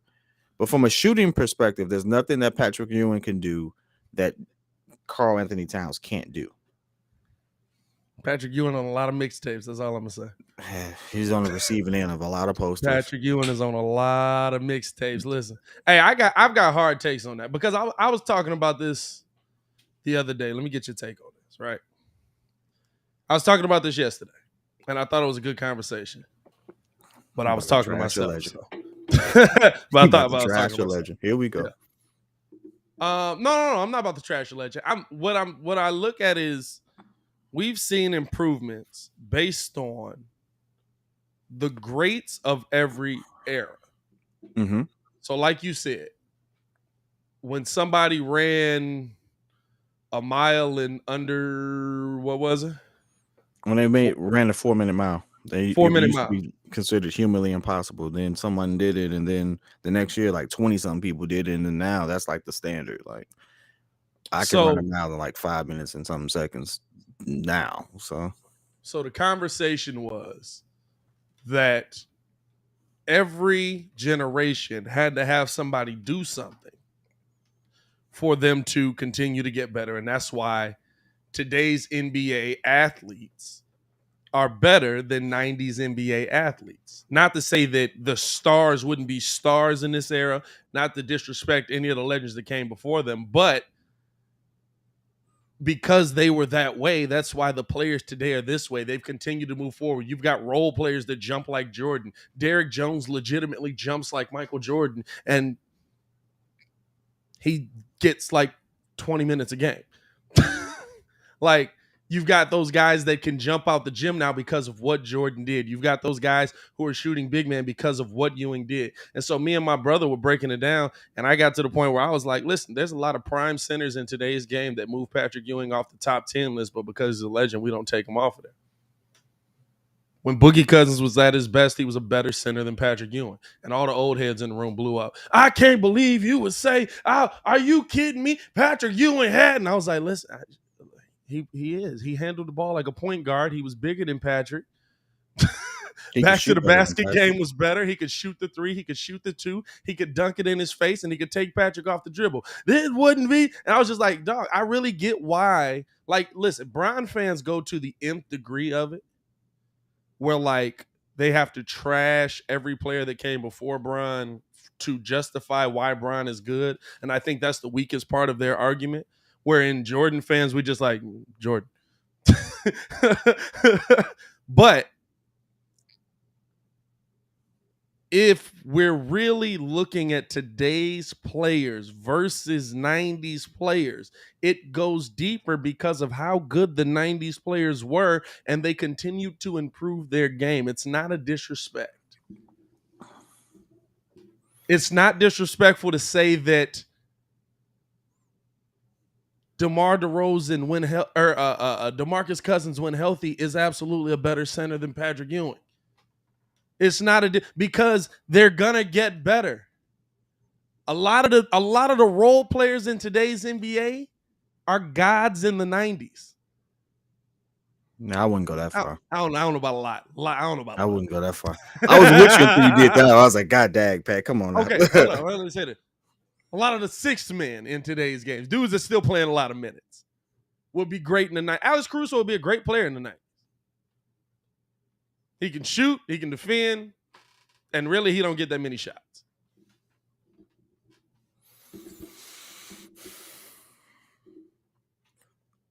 There's talent. There are All right, let's take this back. There are players whose talents transcend generations, and that's a very select number of people. Patrick Ewing was not that guy. He wasn't, you can Michael Jordan's is still in the league of his own even now. Like what he did in Yeah, his I see what 10-year you're saying. I run. see what you're saying. I thought you were going down a darker path, like he couldn't play in today's game or something. No. But it's just saying, like, hey, your standouts from back then would probably still dominate now. Like I made the post about DeMar DeRozan using Mike Yeah. moves. Mike would absolutely average 35 plus a season now. It's no question about it. You look at DeMar DeRozan and then you add some more athleticism to it. Like you like how DeMar's dunking on people. Better defense. Better defense. Like seriously. Like you add a layup package and a dunk package to DeMar DeRozan right now. You up them VCs on that man right now. You probably get Michael Jordan, right? Hey, DeMar DeRozan's a heck of a defender on 2K because I make him play defense. In fact, if DeMar DeRozan has Zach LaVine's athleticism, prime Zach LaVine athleticism, you get Michael Jordan. See, this is the tough part, right? Because DeMar did. You got to mismatch it. You got to add some stuff. That's a generational This the tough part, right? Because DeMar did have it, but he wasn't a mid-range assassin at that point. Like right? because he started to lose it, he improved on his mid-range game. I was trying not to laugh. Because he started to lose his athleticism, and by the way, apparently it's coming back. I don't know if it's steroids, I don't know what, but DeMar is out here saying, "Beat me at the rim if you want to. You are not going to stop me." You got about 3 posters. You make a valid point, though. You make a very valid point because it's just the evolution of the game. No one said it better than me than Kobe. Wilt wouldn't average 50 and 25 in today's NBA. I disagree with that one because I've seen Giannis do it. Average? I'm talking about a season. Okay, no, he wouldn't average 50. Wilt could get 50. I'm not. Wilt absolutely could get 50, but he wouldn't average it. He wouldn't average 50 and 25 in today's NBA. Nah. That's okay. Now, could Wilt shut it down? Hey, here's the thing. Could Wilt average 35 plus? Yep. Yeah. Yep. He really could. Believe that one. He could do everything. But Wilt could handle. Wilt could shoot. Wilt back to the basket. Shoot. Well, I'm talking the little mini. Like Giannis could do. He could do the Giannis. He could do the Giannis. So he can do Giannis without shooting threes. That's it. Go. Now this y'all the thing, don't understand how freaky. Philly, by LA, Wilt was too jacked to do anything. Wilt was built for his era. He was too jacked to do anything else. You know what Wilt said that was big man. Philly Wilt probably could have learned how to shoot. Wilt said, "I stopped scoring on my own volition because I just got bored with it." Yeah. I never heard it. I had never heard that interview before. So for him to say that, I'm like, is he just being cocky, or is he just like? Come on now. If your numbers started going down, what would you say? Hey man, I ain't even trying to score no more, dog. You know what I'm saying? I don't even play that game like that. He did link up with some. He did finally get some better people on his team. Yeah. Because he finally got when he linked up with Jerry West, they won a championship. Like he might have had a point. It's like if he tried, you couldn't stop him. That's the thing, right? Like we can take from that era and be like, listen, these things honestly can happen, but they might not happen at the same rate. The difference with Michael Jordan and mugs like that is we're seeing players use Jordan's moves and still dominate and still average 30 and 40. Well, I don't know about average, but still score at that high clip. We're seeing players do that on a nightly basis. All the Mamba as much as Joe be getting on my nerves with it, all the Mamba mentality stuff is a lot of what Jordan did. All of the stuff that Kobe passed on to these young mugs, that little I got you in the post, turn around, pump, step through, lay. It's Jordan. We see that every night. Literally almost every night. And then the crazy thing about it is Kobe added the chicken wing to it. That chicken wing, dog. Every time I see what's his name? just played last night. Phoenix, Devin Booker. Every time I see Devin Booker do that little fadeaway mid range with the I'm like, man, get out Kobe Rule, get out Kobe Book like that, dog. He be looking real good doing it. Get out Kobe Book like that. Hey, Book's shot's pretty. I ain't gonna lie to you. It's he has a nice form, and the ball he doesn't get a lot of rotation on it, so it looks like it's like floating in the air because it's not a like heavy spin. It's really, really cold to look at. Like, did you I'm a nerd of basketball to that degree. You know, I can hit you with a couple other facts. You know, somebody in NBA history that gets largely disregarded. He was probably the only person outside of Jerry West I think should be in the consideration of best scorers to have ever played. Yeah. Pistol Pete. Dog. Pistol Pete gets I was largely running brand down on that stuff last night. I was like, fam, it's a lot of dudes you got to go look at that was getting busy versus the best players that we holding. This is God. Pistol Pete was to get busy, and on top of that, he actually did shoot pretty far. Like he's one of the people who, if you did he did it without a 3-point line for a large part of his career. Wild. If you go back and you give him the credit for those 3-pointers, he's in a 30,000 club, late 30,000 club, just like Jerry West would be. Yeah, Jerry West is the third best shooting guard to have ever played. I don't care what you say. Argue with your mama. He's better than Dwayne Wade. Yes, the part we have to get past is that it's disrespectful. Now, I will say this: how Bron fans argue it is disrespectful. Because you discredit everybody that came before you, basically. And LeBron wouldn't do that. Like, LeBron would never say, like, yeah, like, all them dudes that did it before me, like, are trash. They're plumbers. Like, that's the dumbest narrative I've ever heard in my life.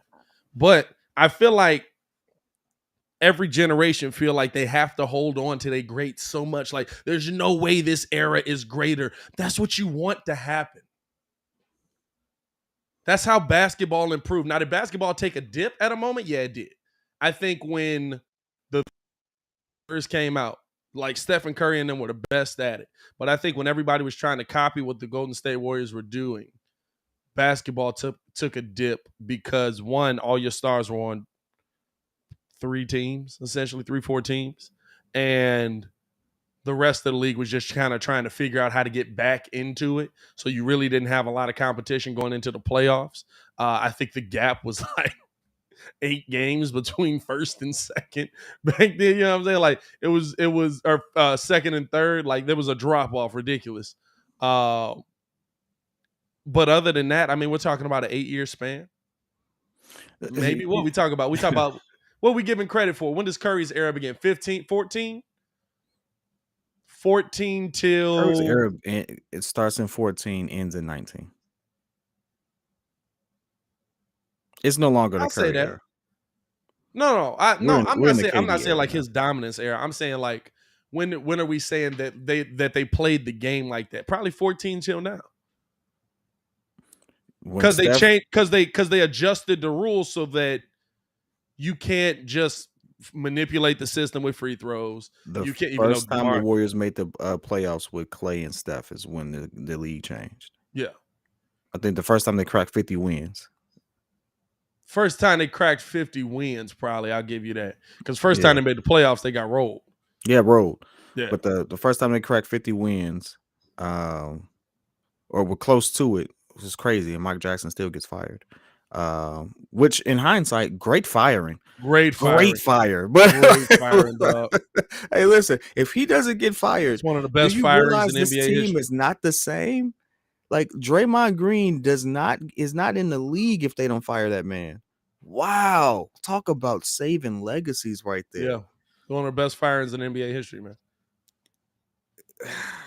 81 in the building. Let's see if we can get 81 likes on this mug, man. Hit that like button. Dwayne Casey. I think Dwayne Casey was a good fire. Because Nick Nurse is a great coach to me. I don't know. Here's my thing. I don't know if Dwayne Casey's not a great coach. I don't know how involved he is in the draft process out there in Detroit. Because I feel like I was talking about when they fired him for Toronto. No, I get you. No, but he's still in Detroit. What I'm saying is like I feel like he hasn't had his hand heavily in the draft process because I just look at the teams and I'm just like, why would he build this team like this, knowing that, like, why would you? There's no way Dwayne Casey was like, yeah, let's build this thing around Dwayne or Blake Griffin. I just don't like who, like, what coach in their right mind says, let's build this thing around Blake Griffin. Like, I feel like that was an organizational move because Detroit was not able to sell tickets.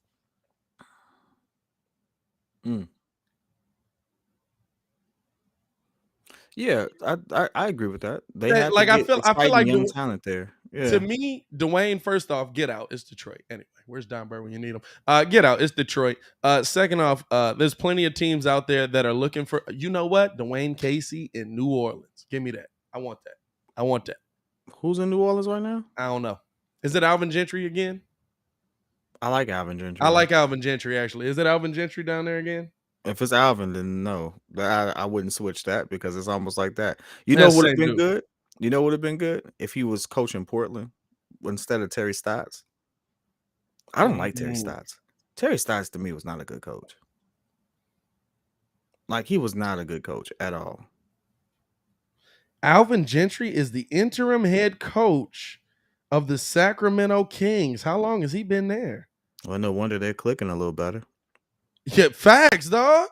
No wonder that Willie Green, thanks to say. I knew it was a former player. I just didn't know who. Wow. Oh man, keep that. Come on, Sacramento, keep that. They got a nice. Keep that. I like that. I like I that. like that. Now Because I know again. Alvin could put a staff together that's gonna get them to being respectable. Now I I got know love for Sacramento, man. Chris Webber, that was always my team. Doggone me. You got Boogie, that was always my guy. I got love for Sacramento, man. That was always our West Coast team, and they be trash. that's the only team I think he'd have been good in. And now we got Chauncey Billups there, and Simons is absolutely. First of all, Billups was a great coach to develop young talent. If you're gonna go young, which it seems like they're gonna go young, it looks like again the only reason why like they're like, Dame we're could gonna not. go young, but also Dame Lillard, we're not getting rid of you. Like, kind of. No, they couldn't.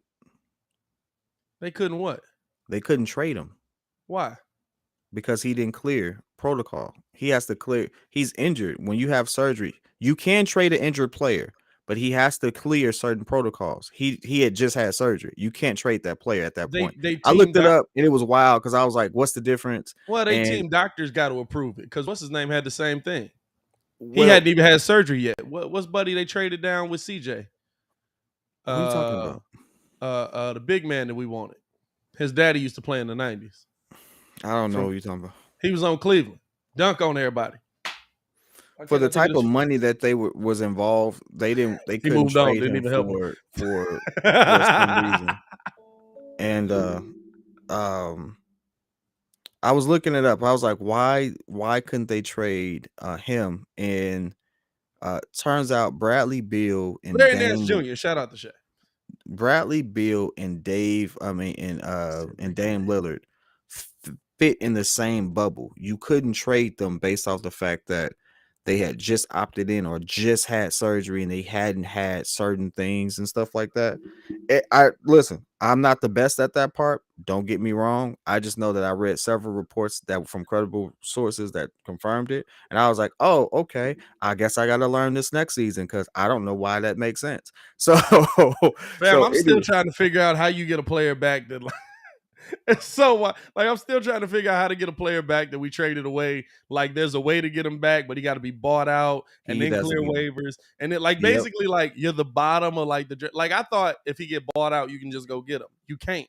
It's like if he get bought out, then everybody else got to pass him up, and then he might be able to come back to you. Which is why Dragic can't just go back to Miami.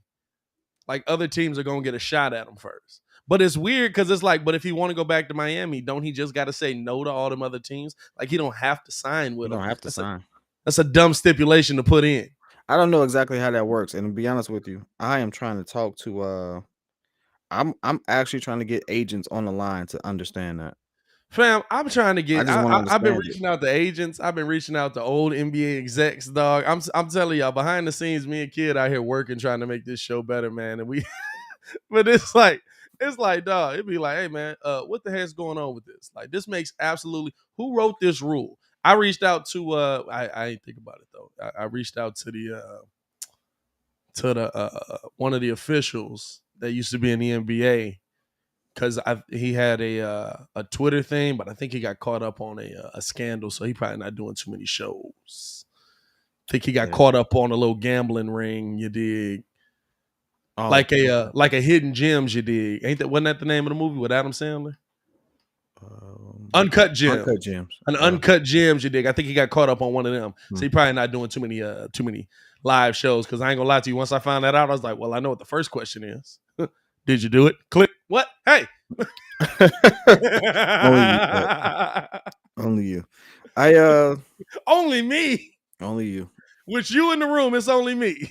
I wouldn't have asked the question. Here's the thing.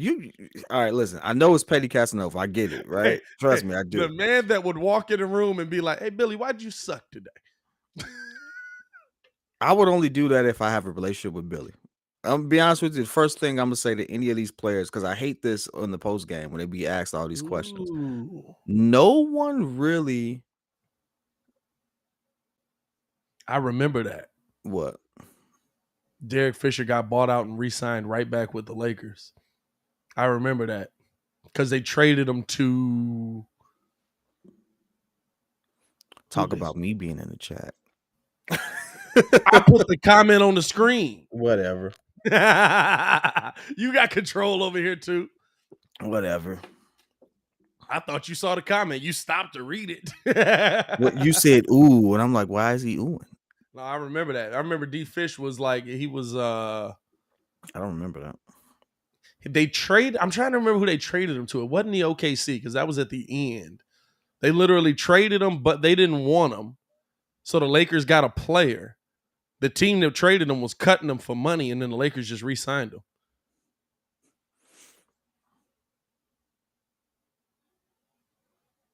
I don't remember that part. So they got a player out of the deal, and then they got D Fish back. I remember it was in between like because D Fish wasn't a part of the second run of championships, right? Yeah, he was. Oh wait, yeah, no, that's what it was. It was the second run. It was the second run of championship, like the very beginning that started that back up. They made the trade. The team didn't want him. They was like, "We just got you for money. We letting you go." And the Lakers was like, "We'll take him," and got him right back. So basically, they traded him. They gave him a player for nothing. Okay. Well, I'll tell you what. That's interesting. But no, like seriously, like if I had the opportunity to be in the room to ask a player a question, it kind of depends on the player. So like throw a player out there. We talking controversial or just anybody? You know what? Let's see. Let's test my skills. Controversial player. Okay, controversial player. Here you go. Kwame Brown. I would honestly ask him legitimately, like, all right, which Kwame Brown? We talking about later life Kwame Brown or Kwame Brown right now? By the way, because I wouldn't interview or even ask Kwame Brown a question right now. Kwame Brown while playing, but you with the knowledge of what he said he's dealing with. I would ask him if he feels like he has the potential to be a good center in the NBA. I feel like that's a layup. Who's gonna be like, nah, dog, I'm trash? Well, for one, you threw out Kwame Brown, which again wouldn't necessarily ask. I would see him up there and I'd be like, nah. like because the reality of it is, while I think he's overinflated a lot of stuff, I do understand the fact that he got drafted young and was on the team with Mike. That's not going to go well. He's a kid drafted out of high school on a team with Mike who probably just wants all vets. That makes a lot of sense.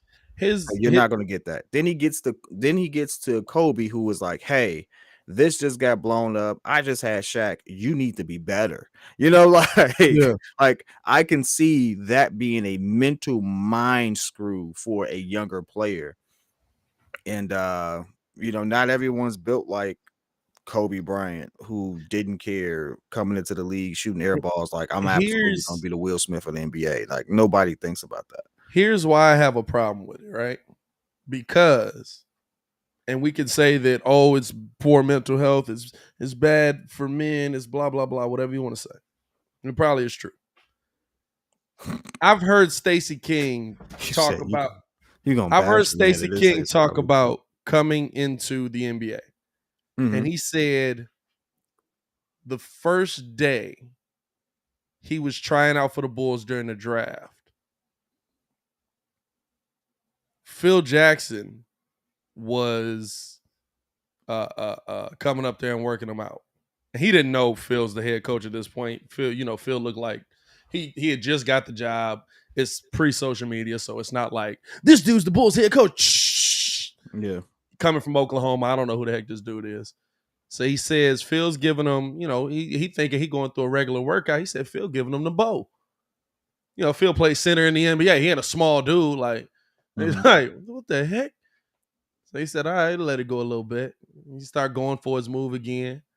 Phil giving him the bow, steals the ball. He's like, what you doing? You want to be here? You want to work? What are you doing? You stop being a punk, blah, blah, blah. He said, oh, okay. Okay. So at this moment, Stacey said, I realized I had to prove myself to this team, or at least to this guy.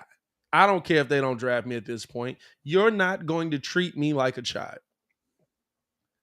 So he said he hit him got the ball, came through, bow, puts Phil on his butt, two-hand dunk, and was like, stay down there, in more words. Doesn't know this is the head coach of the Chicago Bulls, the team that wants to draft him. So he's trash talking his new head coach, possibly. So he leave out of there and he's like, oh, you know who that guy was? He's like, nah, just some assistant coach, whatever, man. Some trainer, anybody worried about, but he's like, yeah, that's the head coach of the Bulls. He's like, well, probably not getting drafted there, but the Bulls picked him because of that. What I'm saying about that is you can go through the entire NBA. There's stories of that. You can go through the entire NBA and just look at the high school players that came in. They have those same stories. I gave you Stacey King because Stacey King was I'm not gonna say an irrelevant player in that era, but he was a minuscule role player. He was a guy that does play a role on that team, but he's the backup center for the most part. Like at that point, Stacey probably averaging 5 points a game, 4 rebounds, and just go out there and play good defense. You won't get cut. That was the mentality that you had to have to be in the league back then. And I'm sorry if that mentality doesn't fit 2022. But that was the mentality that you had when you were getting coached. That was the coach's mentality.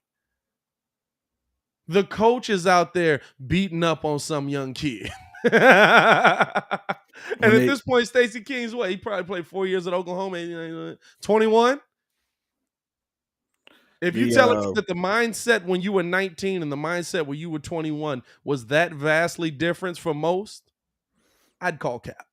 The interesting thing about it is, Coop has an interview now talking about him training and working out with Kobe Bryant. He spoke on that, and it went the same way.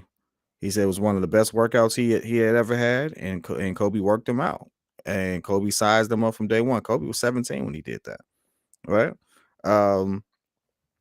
It's just the player. Ultimately, I would love to ask a series of questions, like legitimately, that plays right now. I really would want to interview Kevin Durant and Ben Simmons. Simply because Kevin Durant lives in an era where it's clear he's the best player in the world. But because LeBron still exists, he does not get the just due he deserves. How does that ultimately affect? And I know what the answer would be on camera because he's been asked that so many times. Like, I would really want to have like a off-camera conversation with him about that. Like, does that really still bother him? Because to me, he's the best. He's been the best player in the world since like 2017. Is that more of a problem because he's a is that more of a problem because it's so close in age with Brian? I don't You know know. what I'm saying? Like between Kobe and Mike was essentially finishing his career. Kind of. I mean, like we look at it, he wins 3 more championships when Kobe gets drafted. But Mike was No, essentially finishing his career when Kobe comes into the NBA. Kobe comes into the NBA. He wins 2 more because the year he got drafted, he had just won. So he wins 2 more, and you know, But no, there like was a it's but there was a hole. The NBA was looking for somebody. You know what I'm saying? Like, yeah, and you knew Mike was going to end up, on the decline, or not yeah, on the decline, but either retiring or something like that. Because I guess what we didn't realize, being as young as we were at the time, that the Bulls were absolutely on a breakup tour. yeah. And heck, I didn't read the papers at the time. I was 8 years old. The heck am I supposed to do, right? So I Hey, was 7 I when ain't he gonna got lie his to you. last one. I couldn't stand reading the comics in the papers back then, dog. So at that point, like, who knows? But like, it's, I saw people joke about Kobe White. I would ask Kobe White how the addition of DeMar DeRozan and Alex Caruso has helped his game. And I would ask him some tough questions. Hey, is there any fear with the ascension of Io DeSumo as to what your role is within this team once everyone's healthy? Like, I Yeah, would ask him that tough question, just because it's a real question. Like, we talk about it, but no one explicitly says it. So it's like, yeah, I would ask him that. I would ask Ben Simmons, hey, listen, the knock on you is the fact that you realistically just didn't dominate a 6-foot guard. How do you feel about that? And at the same time, like, what's changed about it? Like, what's changed in your mentality and your approach to the game to the point where, hey, this is not only going to be an issue, not, but you can absolutely ascend to the type of player that everyone, like, I would ask him what type of player he wants to be. yeah. Like, at the end of the day, what is your aspiration as a basketball player? I think that's if he just wants to go out there and be good, well, he's already good. He don't have to change anything to be a good player. But if his aspirations is to be great, well, then what do you think it's going to take for you to get there? Like, what do you put into practice? It's about Specifically, what to me. specific parts of your game are you working on every day to improve to be great? Because I know you can rebound. I know you can facilitate. I know you could. You're 6'11". Of course, you can rebound. You should be able to. You know. Um, I would ask those things, and no one like explicitly, like, one person in his press conference tried to ask him, like, what have you? They asked him, did you work on your free throws? And I Talking wouldn't have about asked Kobe him that. White. No, Nah, yeah. Ben Simmons. Oh, I Ben wouldn't have Simmons. asked him Yeah, about yeah. his free throws because LeBron shoots 66% from the free throw line. I Hey, wouldn't have asked him listen. about a goddamn free throw. What are you doing about the mentality to sit there and dominate a game Well, that's from the 2 and problem, 3? right? The biggest problem with Ben Simmons is that listen, you can foul Shaq as much as you want, right?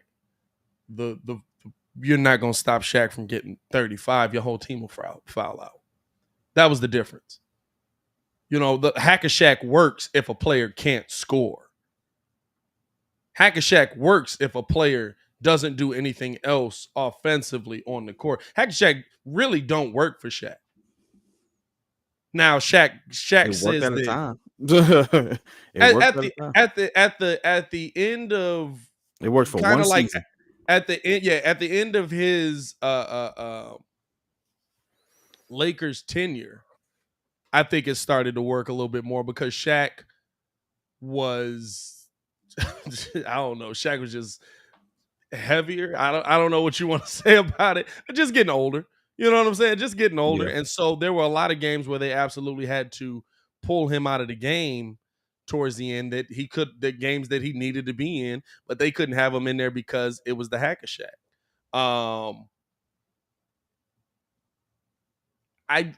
interested to see how Ben Simmons impacts a game in Brooklyn. because even with everything we say, right?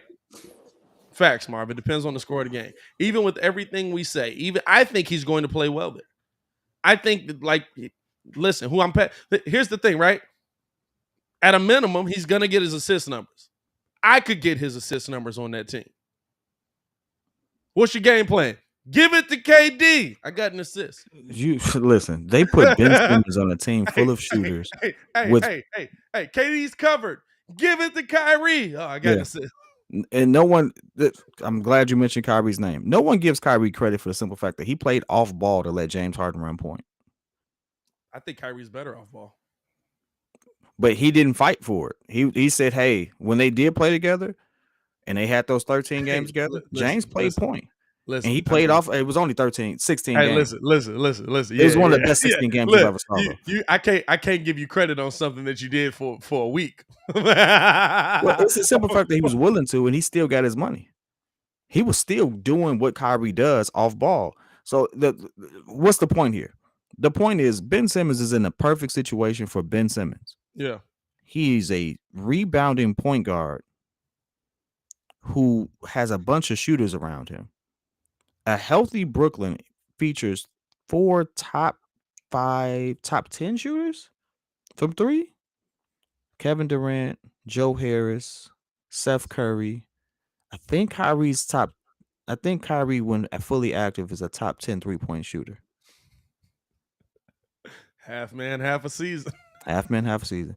Or at least top 15. I got to look at that stat again, but I looked it up. Hey, like, he's in the perfect situation. Chuck going out with a bang, dog.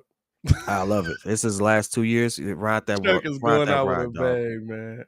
I love Chuck so much, dog. That said, there go half man, half a season. That killed me. Nah, man. Brooklyn's the most dangerous team in the East to me. They just are. Brooklyn's the most dangerous team in the East to me. They match up better with us.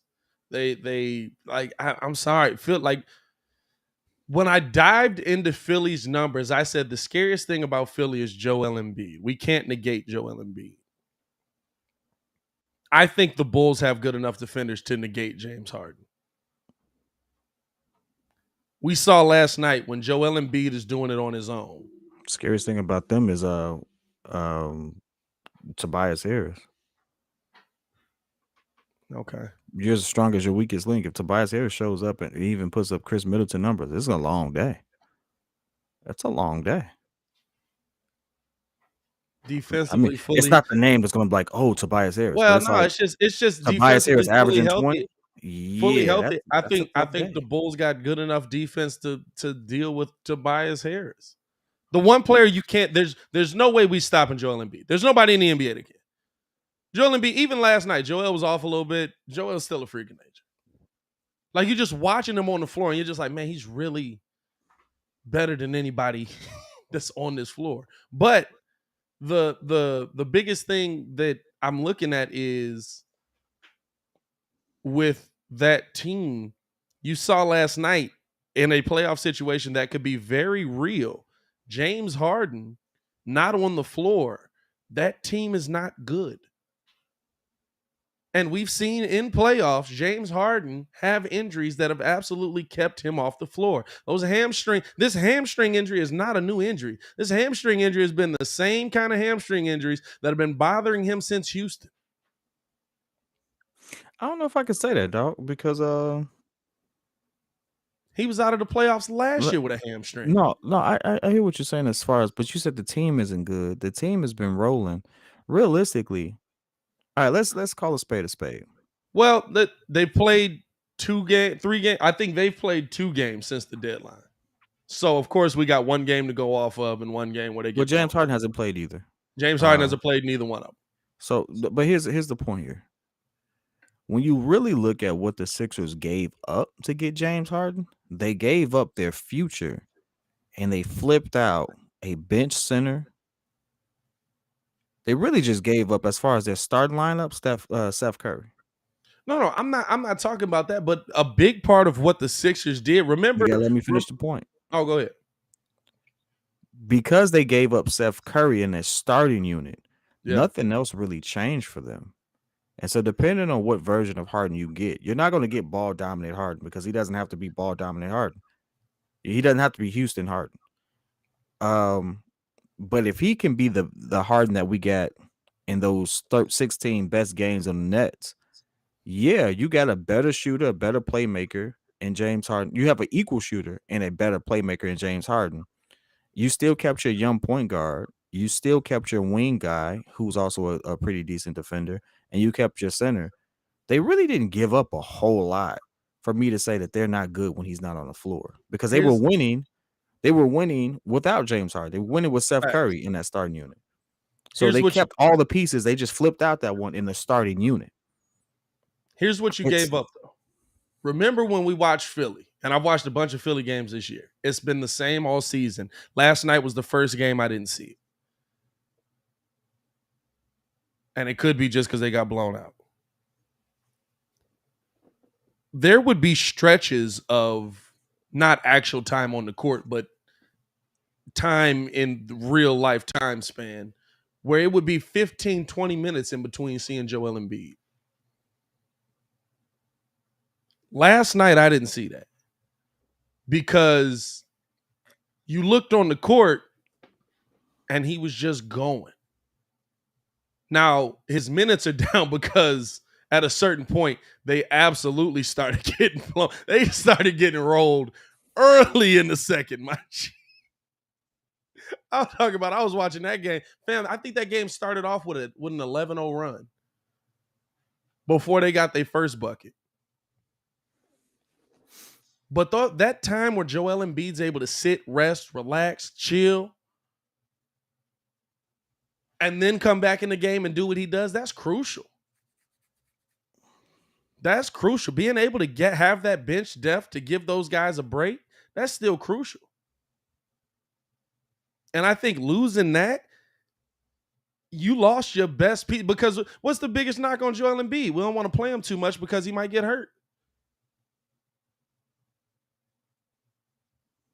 So now you basically saying we got James Harden in here, we got Joel Embiid in here. We know that both of these guys have injury issues.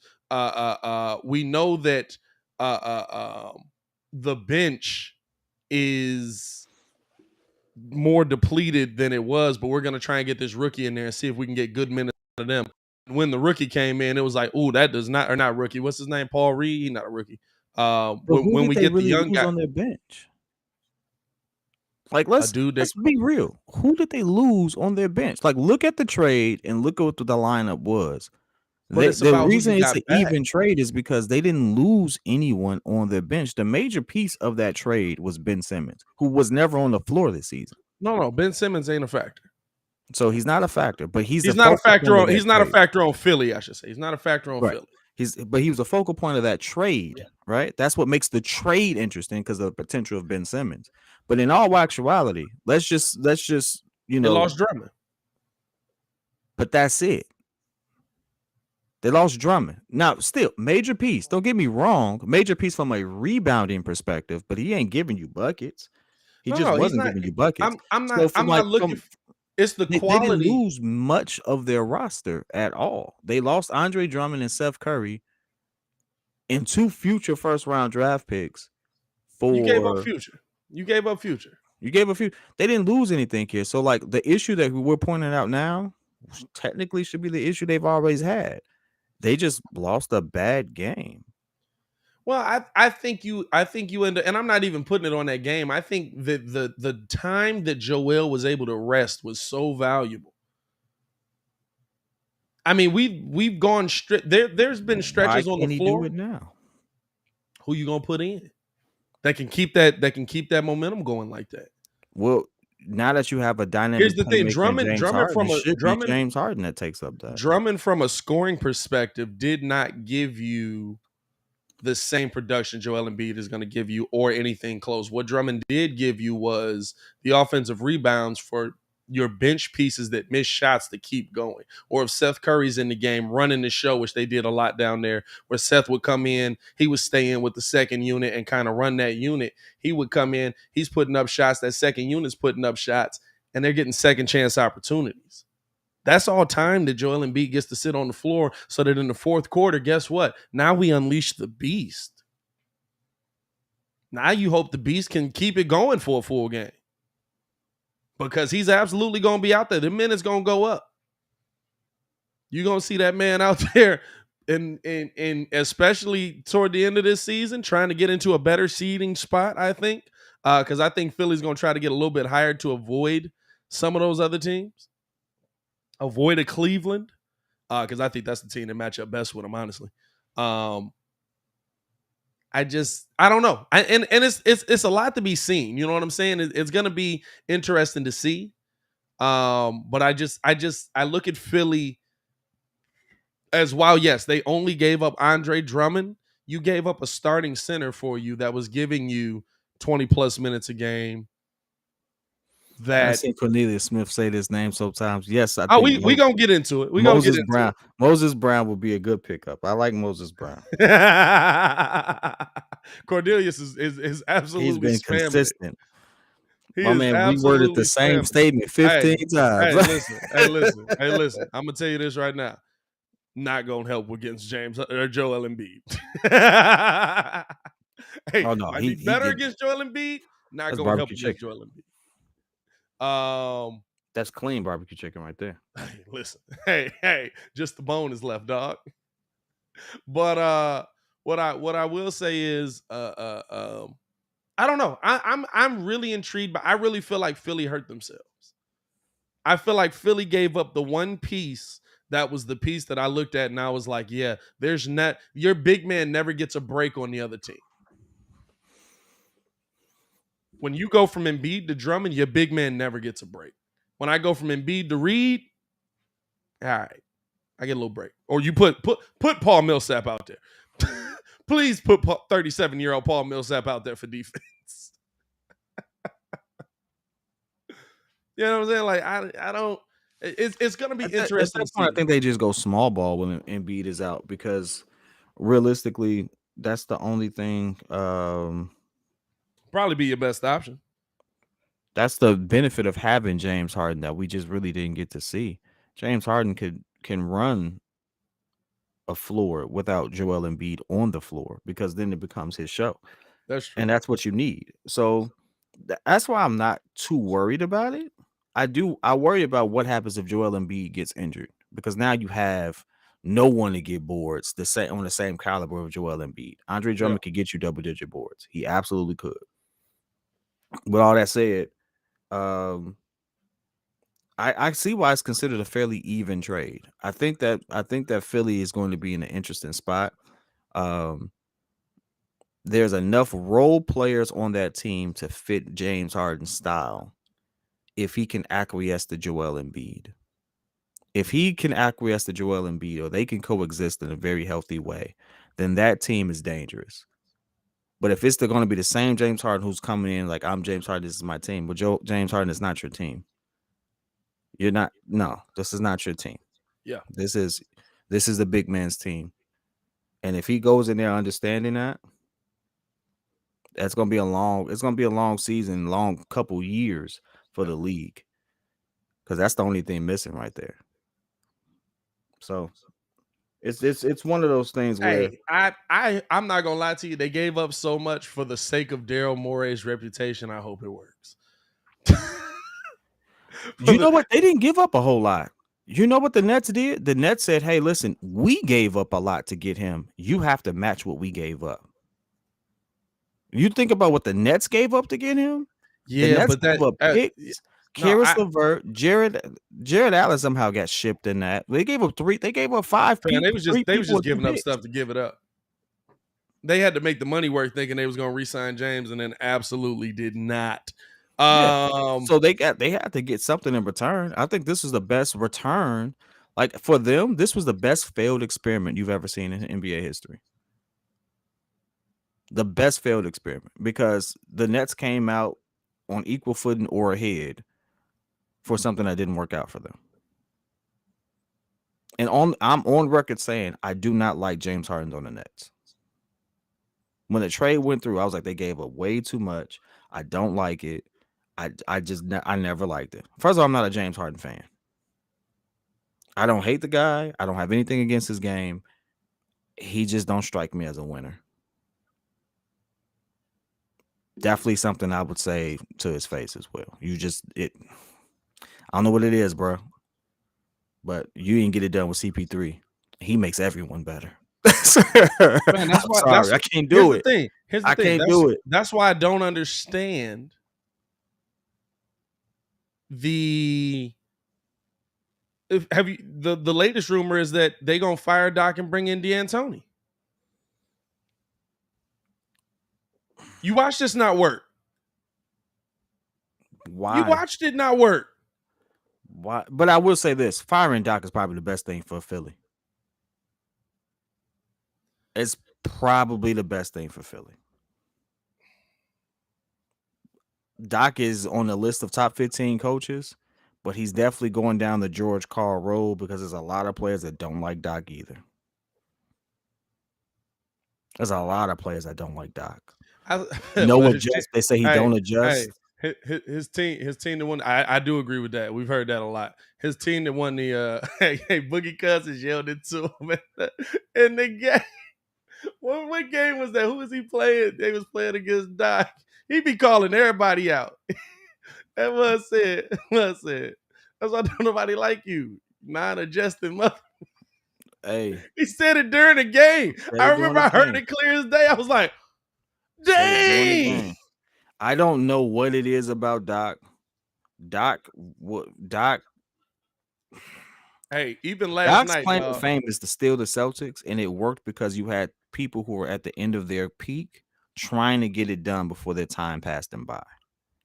So in that situation, when like Gilbert Arenas said, tell you this, coaches don't really coach like they used to. It's really the players. It's situational. It's situational. When you see him, like that's why I like Steve Kerr. I mean, heck, you've seen Steve Kerr let Steph Curry draw plays. Like that would have been unheard of in the 90s. Like, you know what I'm saying? Like it'd have been like, don't touch my clipboard. But Steve Kerr was actually on the team though. He got to see that type of coaching. Phil Jackson ain't coached the Bulls. Nah, Phil coached when he did it like that. Phil coached when he needed to. Phil coached the Bulls, but he coached when he needed to. The best thing about Phil is Phil knew when to tell Michael to stop. And Mike and he wasn't afraid to. Mike had the respect of Phil, or Phil had the respect of Mike to listen. Mm-hmm. My favorite is the one story my dad always tell when he knew the Bulls was gonna be great. He said it was when Michael Jordan is going off, but the team is down. Versus, that's my daughter. Wouldn't have been the Lakers. No, I'm not listening to that. It wouldn't have been the Lakers. I'm trying to think. It might have been the finals already. I don't remember. He might have already been in the finals, but it's Stockton going. John Stockton was open the whole game because they was doubling Mike. They just kept double teaming Mike. Paxton. John Paxson, my bad. He was open the whole game because they was doubling Mike. Yeah. And it's the first three people. Phil grabbed Mike by the jerseys. He's coming off of the court, and you absolutely see it. He's like, "Who's open? Who's open?" And he's like, "All right, I got it. He's like, "No, who's open?" Paxson. All right. Might go out. Cash. Paxson hits that first one, and Mike says, "Okay, I'm gonna go do this again. I'm gonna keep trusting him." And that's what it was. But it takes a coach like that sometimes. You know what I'm saying? It takes, like, that's, to me, I'd rather have that coach. Now, granted, you got to have those players, but I'd rather have that coach. And I love that about, I love that about the Zen Master, dog. What Gilbert Arenas say? He said he's, or not Gilbert Arenas, Meta World Peace. He said he's a Zen Master. I can hear him telling me, don't shoot, but I shot it anyway. It didn't matter. He hugged me on the sideline. The part that made him one of the best coaches to me is not what he did with Mike, because Mike was one of those players that once you got my respect, you got it. You know, you can look at what he did with Tim Grover as his trainer. You know, once Tim earned his respect, whatever Tim put him through, he was like, I'm gonna do it. You know, and so that's what makes great players great. he said he met Tim. Tim said, "Are we working today?" All right. No, Mike, you don't understand. We working today. What? Hey, the craziest thing to me is when Tim showed up to his house with holes in his socks.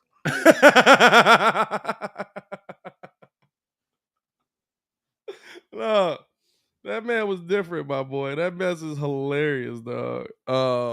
Hey man, we got about 20 minutes left in this mug, man. Appreciate y'all. Actually, we got a little more than that. Appreciate y'all for tuning in and rocking with us. If y'all haven't done this, man, hit that like button, subscribe to the page, man. Appreciate y'all for tuning in and rocking with us. What Cornelius saying? Pat made me feel old when he said I'm spamming. I don't know how to spam. LOL. Hey man, a little spammy. It's all good, Cornelius. He said the Cornelius said that like what's his name in the interview? They said I hog tied her.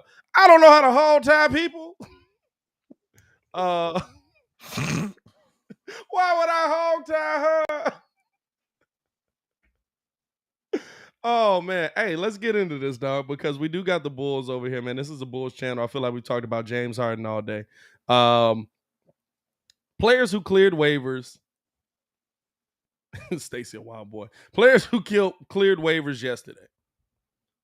Amari Brooks, MCW, Michael Carter Williams, that is. PJ Dozier, Drew Eubanks, Etwan Moore, Paul Watson, DJ Augustine, DeAndre Bembry, who's been signed, Moses Brown, who Cornelius, here we go. Get yourself ready. You've said the name so many times, you probably got no comments left.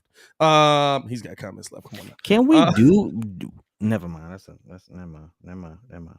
Abdel Neighbor, KZ Akpala,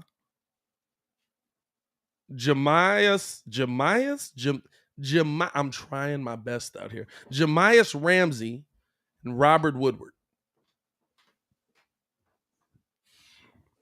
Any of those players interest you? Most importantly, Moses Brown, because that's the name we've seen run up and down the chat. Well, I like Moses Brown because of what I saw him do in OKC. I will tell you all this. Moses Brown can give you a double-double. That don't mean he will give you a double-double. And statistically, yeah, it looks good. And again, this is somebody who I saw. As soon as at first when I saw the name, I was like, "Who the heck is that?" Then when I went back and looked at it, I knew who he was. I knew because we live called the game. Oh, he got busy. 20 and 18. He got busy. He got busy. Hey, I knew exactly who he was because we live called that game. And I remember you just, who is Buddy? Who but is he? It's still one of those things where it's like Wendell. Yeah, like he gives you like Wendell right now is not a bad backup to have, not a bad backup or someone to pair with Vooch. He's not. Wendell was just the guy we had. Like Wendell was in Vooch's position right now, so it didn't look good. But Wendell right now, for some odd reason, the maturity and stuff like that, obviously. Wendell with Vooch. Wendell looks good. Wendell with Vooch would be a problem. Now, this is the thing. Wendell, you also have to look at what Wendell is the exact same player. Yep. Wendell just looks, first off, against us, respect you for having a chip on your shoulder, young man. Man, he show up every time. Oh, yeah, 5 blocks as well. Wendell Wendell would be a perfect 4 for the Bulls. Now, I don't know if Wendell will want to come back to the Bulls. Hey, Wendell against Jokic put up 25 and 12. He's just up and down. Wendell had games like that with us.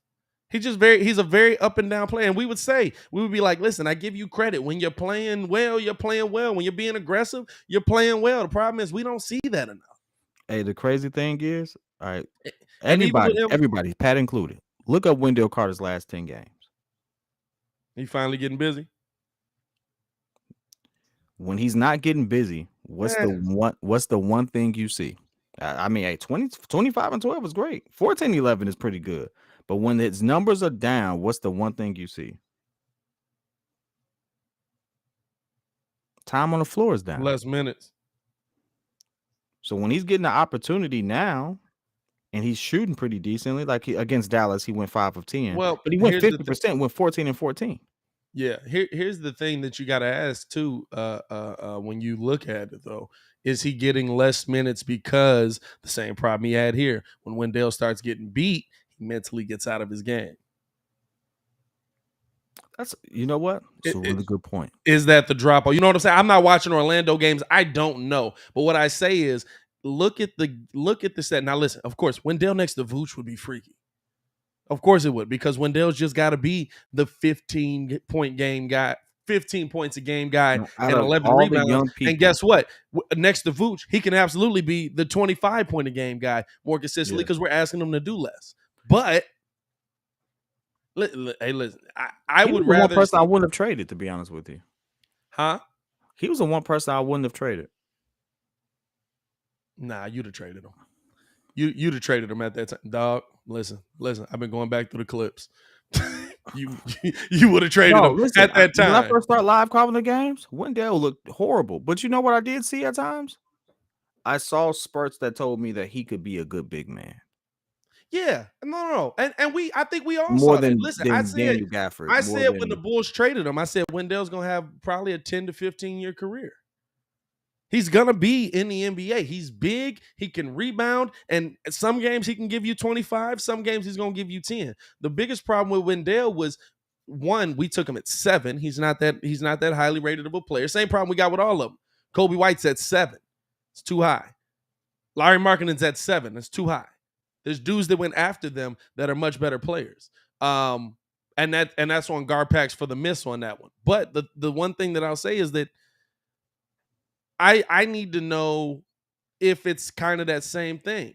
You know what I'm saying? Maybe the coach is sitting Wendell because, hey, kid, like, what's going on out there? What's happening with you mentally? We kind of need you in this game. And Wendell's getting cooked on the other end because in those games where he's down, he's going up against Phoenix. He's going up against Portland. Nurkic can get into him. He's going up against Boston. That's Robert Williams. He's going up against Memphis. That's what's my man? Not Steven Adams, the other big man. Not Grant. What is his name? Memphis? No, Memphis. Center Valanciunas? Nope. Valanciunas is hurt right now, I think. Or no, he's not on Memphis no more. I don't think he's on Memphis. I mean, it's only Steven the black dude. They just drafted him as center. No, he's a 4. But Wendell's playing the 4 down there because of Jackson. Jaren Jackson. Yeah. Jaren Jackson, right? Jackson. You know what I'm saying? He could have got big. You know what I'm saying? Like, those are kind of the games that I look at, and it's like when a better player is playing Wendell gets mentally out of it. I don't agree with Cornelius here. Man, everybody in the chat was saying Jaren Jackson. I did not have the chat pulled up. My bad, y'all. Shout out to y'all. I wasn't looking at the chat at all. I was just I'm like, who are we talking about? Hey, fam, like 37 Jaren Jacksons in the chat. My bad, chat. I didn't have the chat open. I was looking at the other side of it. Jaren Jackson is having a day. But the biggest thing that, like Cornelius says here, would you rather have Wendell or Moses Brown? I'd rather have Wendell. Wendell at the 4, he knows what he's doing already. He's in the NBA. Moses Brown is an unknown. And again, the unknown, the potential is always fun to experiment with. That does not mean it's going to work. Moses Brown coming through with the potential. Moses Brown coming through with a big game versus us, which we always go get those dudes in every Chicago sports team, and they never work out on the same team as us. And then the one thing that excites me is that what he did in OKC in that second year in his career, he did well. He was a nice piece off of the bench for him. Yeah, but I'm looking at all this stuff here. And it's not crazy. It's not like, oh my God, he's going to come in and save the Bulls. He's the answer for the Bulls. I don't see that. Yeah, he had a 20 and 18 point game against us. You know how many big men dominated against us last season?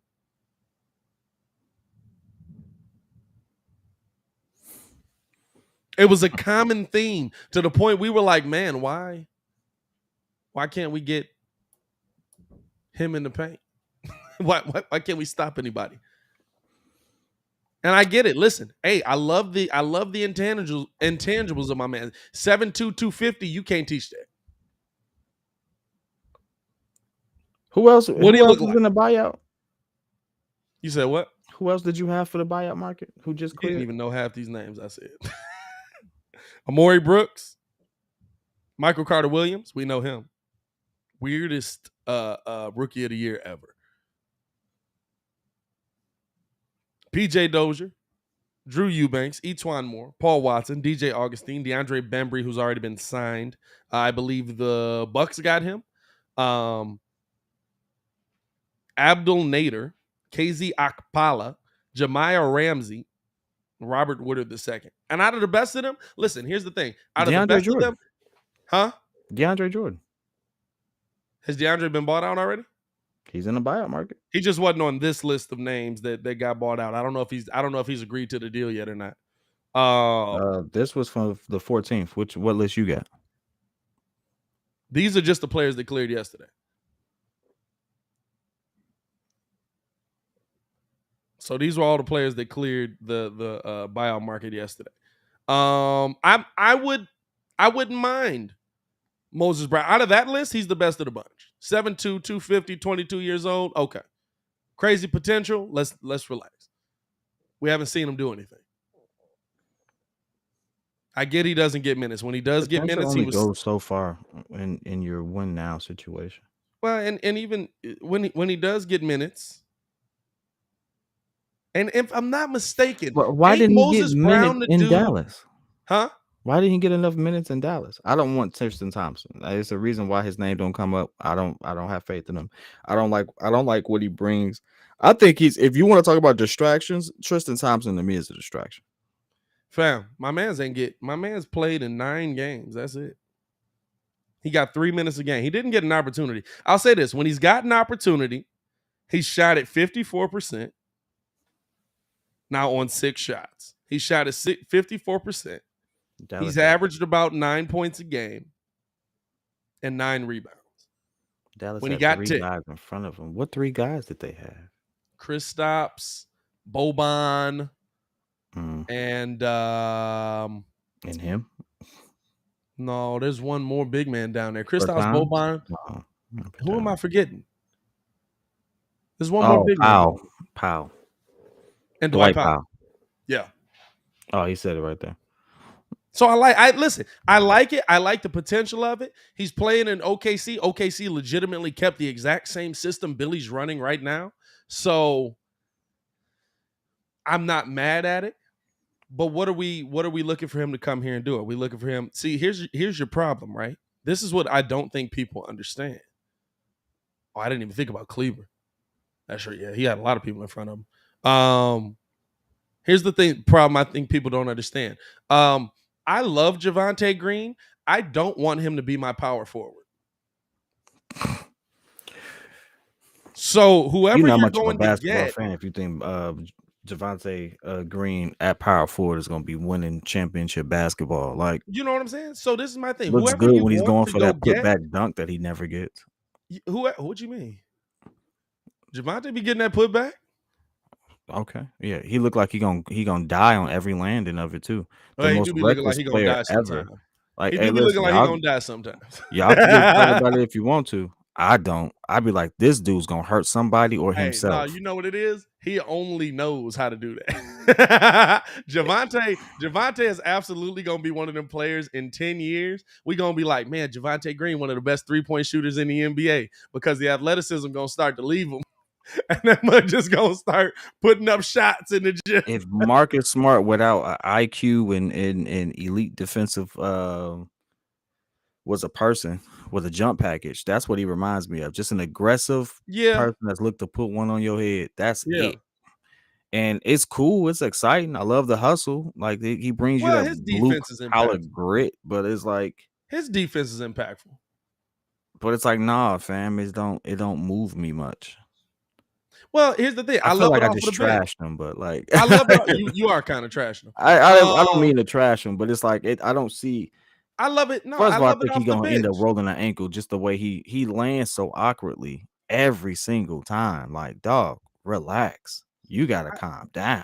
I want his production on the team, but I want it to be him coming off of the bench, subbing in for DeMar DeRozan, subbing in for Zach LaVine. I want him in those situations where we need defense. We need what he was brought here to do. He wasn't brought here to be a power forward. He's your starting power forward right now. Your starting power forward is 6'4". So I bring all that up to say, yes, I love Moses Brown. Are you going to move Vooch to the 4? Does that work? The player that you're bringing in has to be able to play right now. The player that you're bringing in has to be able to acclimate himself into the Bulls system right now, because he's going to have to be in the starting lineup. You guys keep saying he's great coming off your bench. He's great coming off your bench. He's not coming off of the bench. He shouldn't be, at least. He's going to be your starting center. Whether you go get DeAndre Jordan, whether you go get Moses Brown, whatever you want it to be, he's going to be your starting center. Or starting power forward, depending on where you put it at. You know what I'm saying? What kind of player you get. Now, can Moses Brown play the 4? I don't know. I've seen him in the games I've seen him in, he's been at the bucket. I trust that he can play big because that's his role, and we don't have anyone that plays that role efficiently. Like DJJ doesn't do that efficiently. DJJ is a 3 that plays down sometimes. Tony Bradley. DJJ is a tall Javonte Green. Yeah. The other guy, Troy, same thing, same issue. He's a long wing that can shoot. He's not a big man. At least Moses Brown is a big man. I can say that for a fact. He's a big man. Yeah. So I have confidence in that. I have confidence with a coach that knows him already, or at least had a chance to at least see him, that he can do well. So I am not against Moses Brown at all. I think it'd be a great pickup. I'm against I'm not against anything with Moses Brown. Just minutes go does he get take? him. I like that statement by Ken Burke. Start him. He'll defend. He'll rebound and defend. I like that. Whose minutes does he take? Now what you're asking Vooch to do is, again, readjust. Vooch is no longer your 5 in this situation. It's probably better for Vooch. No. Now this is the best time for you to do it. You know what I'm saying? This is the best time for you to do it. But Matt, I put the comment up. I've said this once and I say it again. I don't have an opinion on it realistically because he hasn't been on the floor. You have to be on the floor for me to give you trust. Injury or not, I don't care why you're not on the floor. You're not on the floor. We kill superstar players all the time and say, well, look, he's never healthy. This, that. Well, P. Will hasn't been healthy. So kill him the same way. He hasn't been healthy. I don't care what the reason is. So no, I don't know. Flat out, I don't know. I don't know what he can do. I don't know if he's a power forward realistically or not. I know he don't get boards. I had a whole season to know that. I know that he has to work his way into this system. If we go get a Moses Brown, why would I trust P. Will at power forward? I got 2 people that can fill that role who actually do that role. Like, that's different. But you trust it. That's a dumb statement, say. It's a dumb statement. I'm not gonna give that. You know why I can trust Kevin Durant in that? Realistically, Kevin Durant has proven that he can fit in any system and still be Kevin Durant. Kevin Durant can fit in any system, still be Kevin Durant, and it not impact your team negatively. Kevin Durant is literally the round peg for every hole. He's literally like the Swiss Army knife of the NBA. Here's the thing. We can say what we want about P. Will. P. Will ain't here now. This is a now problem.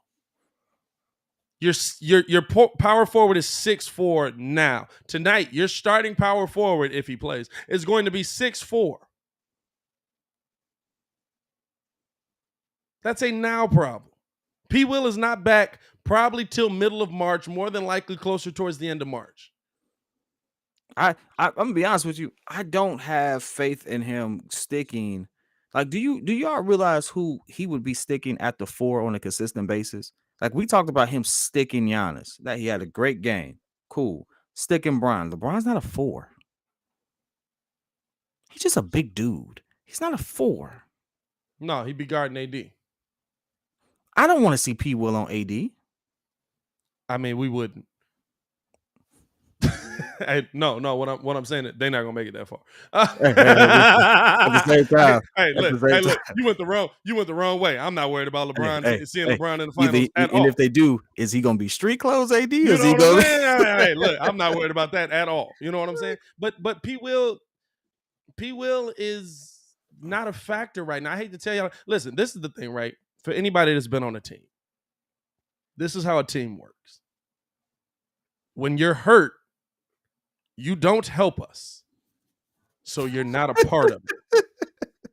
Hey, do you have a jersey on? And that, honestly, when you're hurt, you don't help us. Yes, you're around, but we really don't pay attention to you. There's nothing to pay attention to. You're not doing anything. We're trying to work to get better. We're trying to work to win games. So right now, P. Will is not a factor. That's why I look at it like that. P. Will is a factor when he's back on the court. Absolutely. Hope that he comes in there and gets the job done. But P. Will right now is not a factor. P. Will is not, if you make a move for Moses Brown, P. Will is not your starting power forward. And in listen, fact, I'd rather P. Will have doesn't start the game if you get Moses Brown. I'd rather have him come off the bench and play the 3. Well, I don't know. It depends on how well Moses Brown plays. Here's the thing. We're talking about potential versus potential. If P. Will's potential is better than Moses Brown's potential, heck, put him in there. I don't care. The problem is right now your starting power forward is 6'4". He's a little bit taller than me. I mean, realistically, is he 6'4" even? Who? Javonte Green. Is he even 6'4"? I thought he was 6'6", but hey, go off, bro. 6'5". They giving him 6'5". I think 6'4". I don't think he's taller than Kobe White. All I say is when he actually got the minutes, when you talk about potential, in OKC, the man was flirting with a double-double on the average, which meant that he really did give you, man, I'm going to go and actually look at the stat for that year. Ain't no. He played 43 games, started 32 of them joints. Where's the game log at? I'm finna do something now. Although I really don't have to. Like Moses Brown would be starting. And anyone who would sit there and argue that he shouldn't start over P. Will, what is your reasoning? I don't know if he can play. I don't know if P. Will can play. Yeah. Whoever can whoever can prove they can play first gets the job. You know what? I ain't gotta worry about Moses Brown. Hey, look. Whoever proves they can play first gets the job. You know what I'm saying? Like, to me, like it's a now issue. Right now, P. Will's not a part of the problem. Vooch at the 4. No, I want Vooch at center because he don't have the lateral quickness. Does Moses Brown? Well, he's interesting take. Interesting take. If Vooch had to stick Moses Brown, I think Moses Brown has 20. I think that's who he got his 20. Nah, he got it against Wendell. Struggles against long, athletic, quick bigs, period. They don't have to be special. Like, I'm not looking at your special names. Yeah. It's one of those things where he just struggles against that player out, especially a little bit outside the paint. And I've seen Moses play, and that's why I was like, oh, I remember this cat. He could put the ball on the floor. Vooch would struggle. He just doesn't have it like that. It's just, you know what I'm saying? Like, it's to me, like, I look at what are your problems now? How do you fix them? By the way, y'all think Moses Brown is coming in to take Tony Bradley's job? He's not. Tony Bradley's still your bench center. I'm sorry, what? He's still gonna be your center off of the bench. Why? You don't have another center off of the bench. So Okay, so he's not taking Tony Bradley's spot. Whose spot is he taking? That's the question I asked initially. Whose minutes are you taking? He's taking Green's minutes? Well, Javante just comes off of the bench. You don't got nobody playing right now. He Javante already takes is Matt coming up. time. Hey, look, hey, look, hey, look. It's a trickle down effect. Javante takes Matt Thomas and what's that buddy name that been getting in there, and Malcolm Hill's minutes. You know what I'm saying? Like it trickles down. You're deepening your bench again. I'm going to go on a limb and say Lonzo, Zach, DeMar, Moses Brown, and Vooch is a great starting lineup with Ayo, I don't know if it's great. I Kobe, don't know if he can play. Hey, listen, if he gives me 8 and 8, sure, I like it. with Ayo, Kobe, Alex Caruso, Troy Brown Jr., and Tony Bradley coming off the bench. I can live with that. Yeah. I like how you strategically left Kobe out of there. Ayo, Kobe, Alex Caruso, Tony. I didn't hear you say Kobe. I didn't hear you say I Kobe. put Kobe on him. He's on the team. Yeah. Like, if you're gonna have a jersey, you need to do something now. Like, hey, listen, now you all wanted it. He's still on the team. I have to sit there and live with the fact that he's on the team. Okay, guess what? My expectations with him are going to be exactly what you all put it as: high, very high. And when he here's the doesn't thing. live up to that, I'm not gonna say nothing. But when you all start to turn on it, when he doesn't produce the same way you want him to produce, I'm gonna sit there and pull up all them screenshots I saved, and I saved all of them. You pull up all them screenshots and say, you all were the ones, and I got you by name. You all were the ones that sat there and said that this was the person of the future, despite the fact that Zach is 26. This is a person of the future, despite the fact that DeMar is just 32 and about the MVP running. Despite the fact that all these other factors coming, you said this is the future. I'm gonna make you eat it. Yeah. If he lives up to it, great. I stand corrected. But if he don't, I'm gonna make you eat it because it's a dumb take. It's a dumb take. Lonzo's what, 24? Lonzo, yeah. We have a relatively young team, but that particular person was the future. Can't trade that person. He's the future. Sounds stupid. Wouldn't even qualify for a max contract. Sounds stupid. No. Here's my thing with comments like this. When Cook plays well, he took Tony's minutes, so I think Tony's minutes take a hit if Moses plays. Okay. There's a reason Tyler Cook's not on the floor. Do you think Billy Donovan would rather play Tony Bradley than Tyler Cook?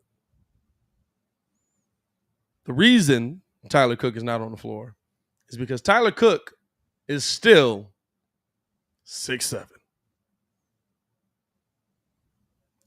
You don't have big men down low. He's 6'7"? 6'8".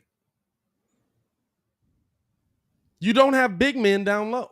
Can we talk about how much of a disappointment Marko Simonovic has been? I think he's just super young, buddy. Like, ain't he like 19 or 20? He young as heck too.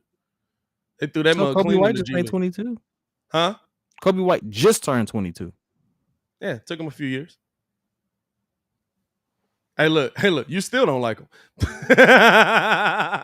It's not, I don't like him. I don't like him on this particular team. The only reason why it's working out is because we have so many injuries. We have so many injuries and we need the shooting. That's the only reason why it's working out. But fully healthy, he doesn't fit. I don't like it. The trade deadline passed and you still sitting there trying to play. You still sitting there asking everybody, hey, Kobe White in a second? Kobe White in a second? Kobe White in a second? Kobe White in a second. I still we can't trade him anymore, kid. Kobe White in a second. I would have made the move for Jacopoto because fully healthy, he does not fit the team. He just doesn't. I mean, he fits the team. He did when Ayo made his ascension. No, he doesn't fit the team. Even with Ayo off the bench, it just makes you have a deep team. It doesn't mean he's going to get all the minutes in the postseason. It's only a deep team because we have so many injuries. But you can't keep everybody. And if you have to pick who you keep. What you mean? Like, realistically, we kept a lot of guards and stretch wings, right? You don't need all these guards and stretch wings. The only reason why it's like been like, thank God we kept them, it's because we have Zach out, we not over. all these other people. We're not over on players.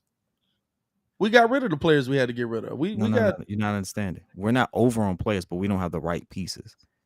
We don't have a legitimate. We don't have any legitimate backup big. We don't have any legitimate backup 4, and we have a plethora of small forwards and guards. Lonzo, guard. Alex Caruso, guard. Ayo Dosunmu, guard. Kobe White, guard. Zach LaVine, guard. DeMar DeRozan, guard. Like, we have a lot of guards.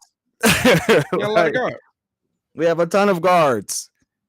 Troy, I don't care what you say. Troy, what is this man's name?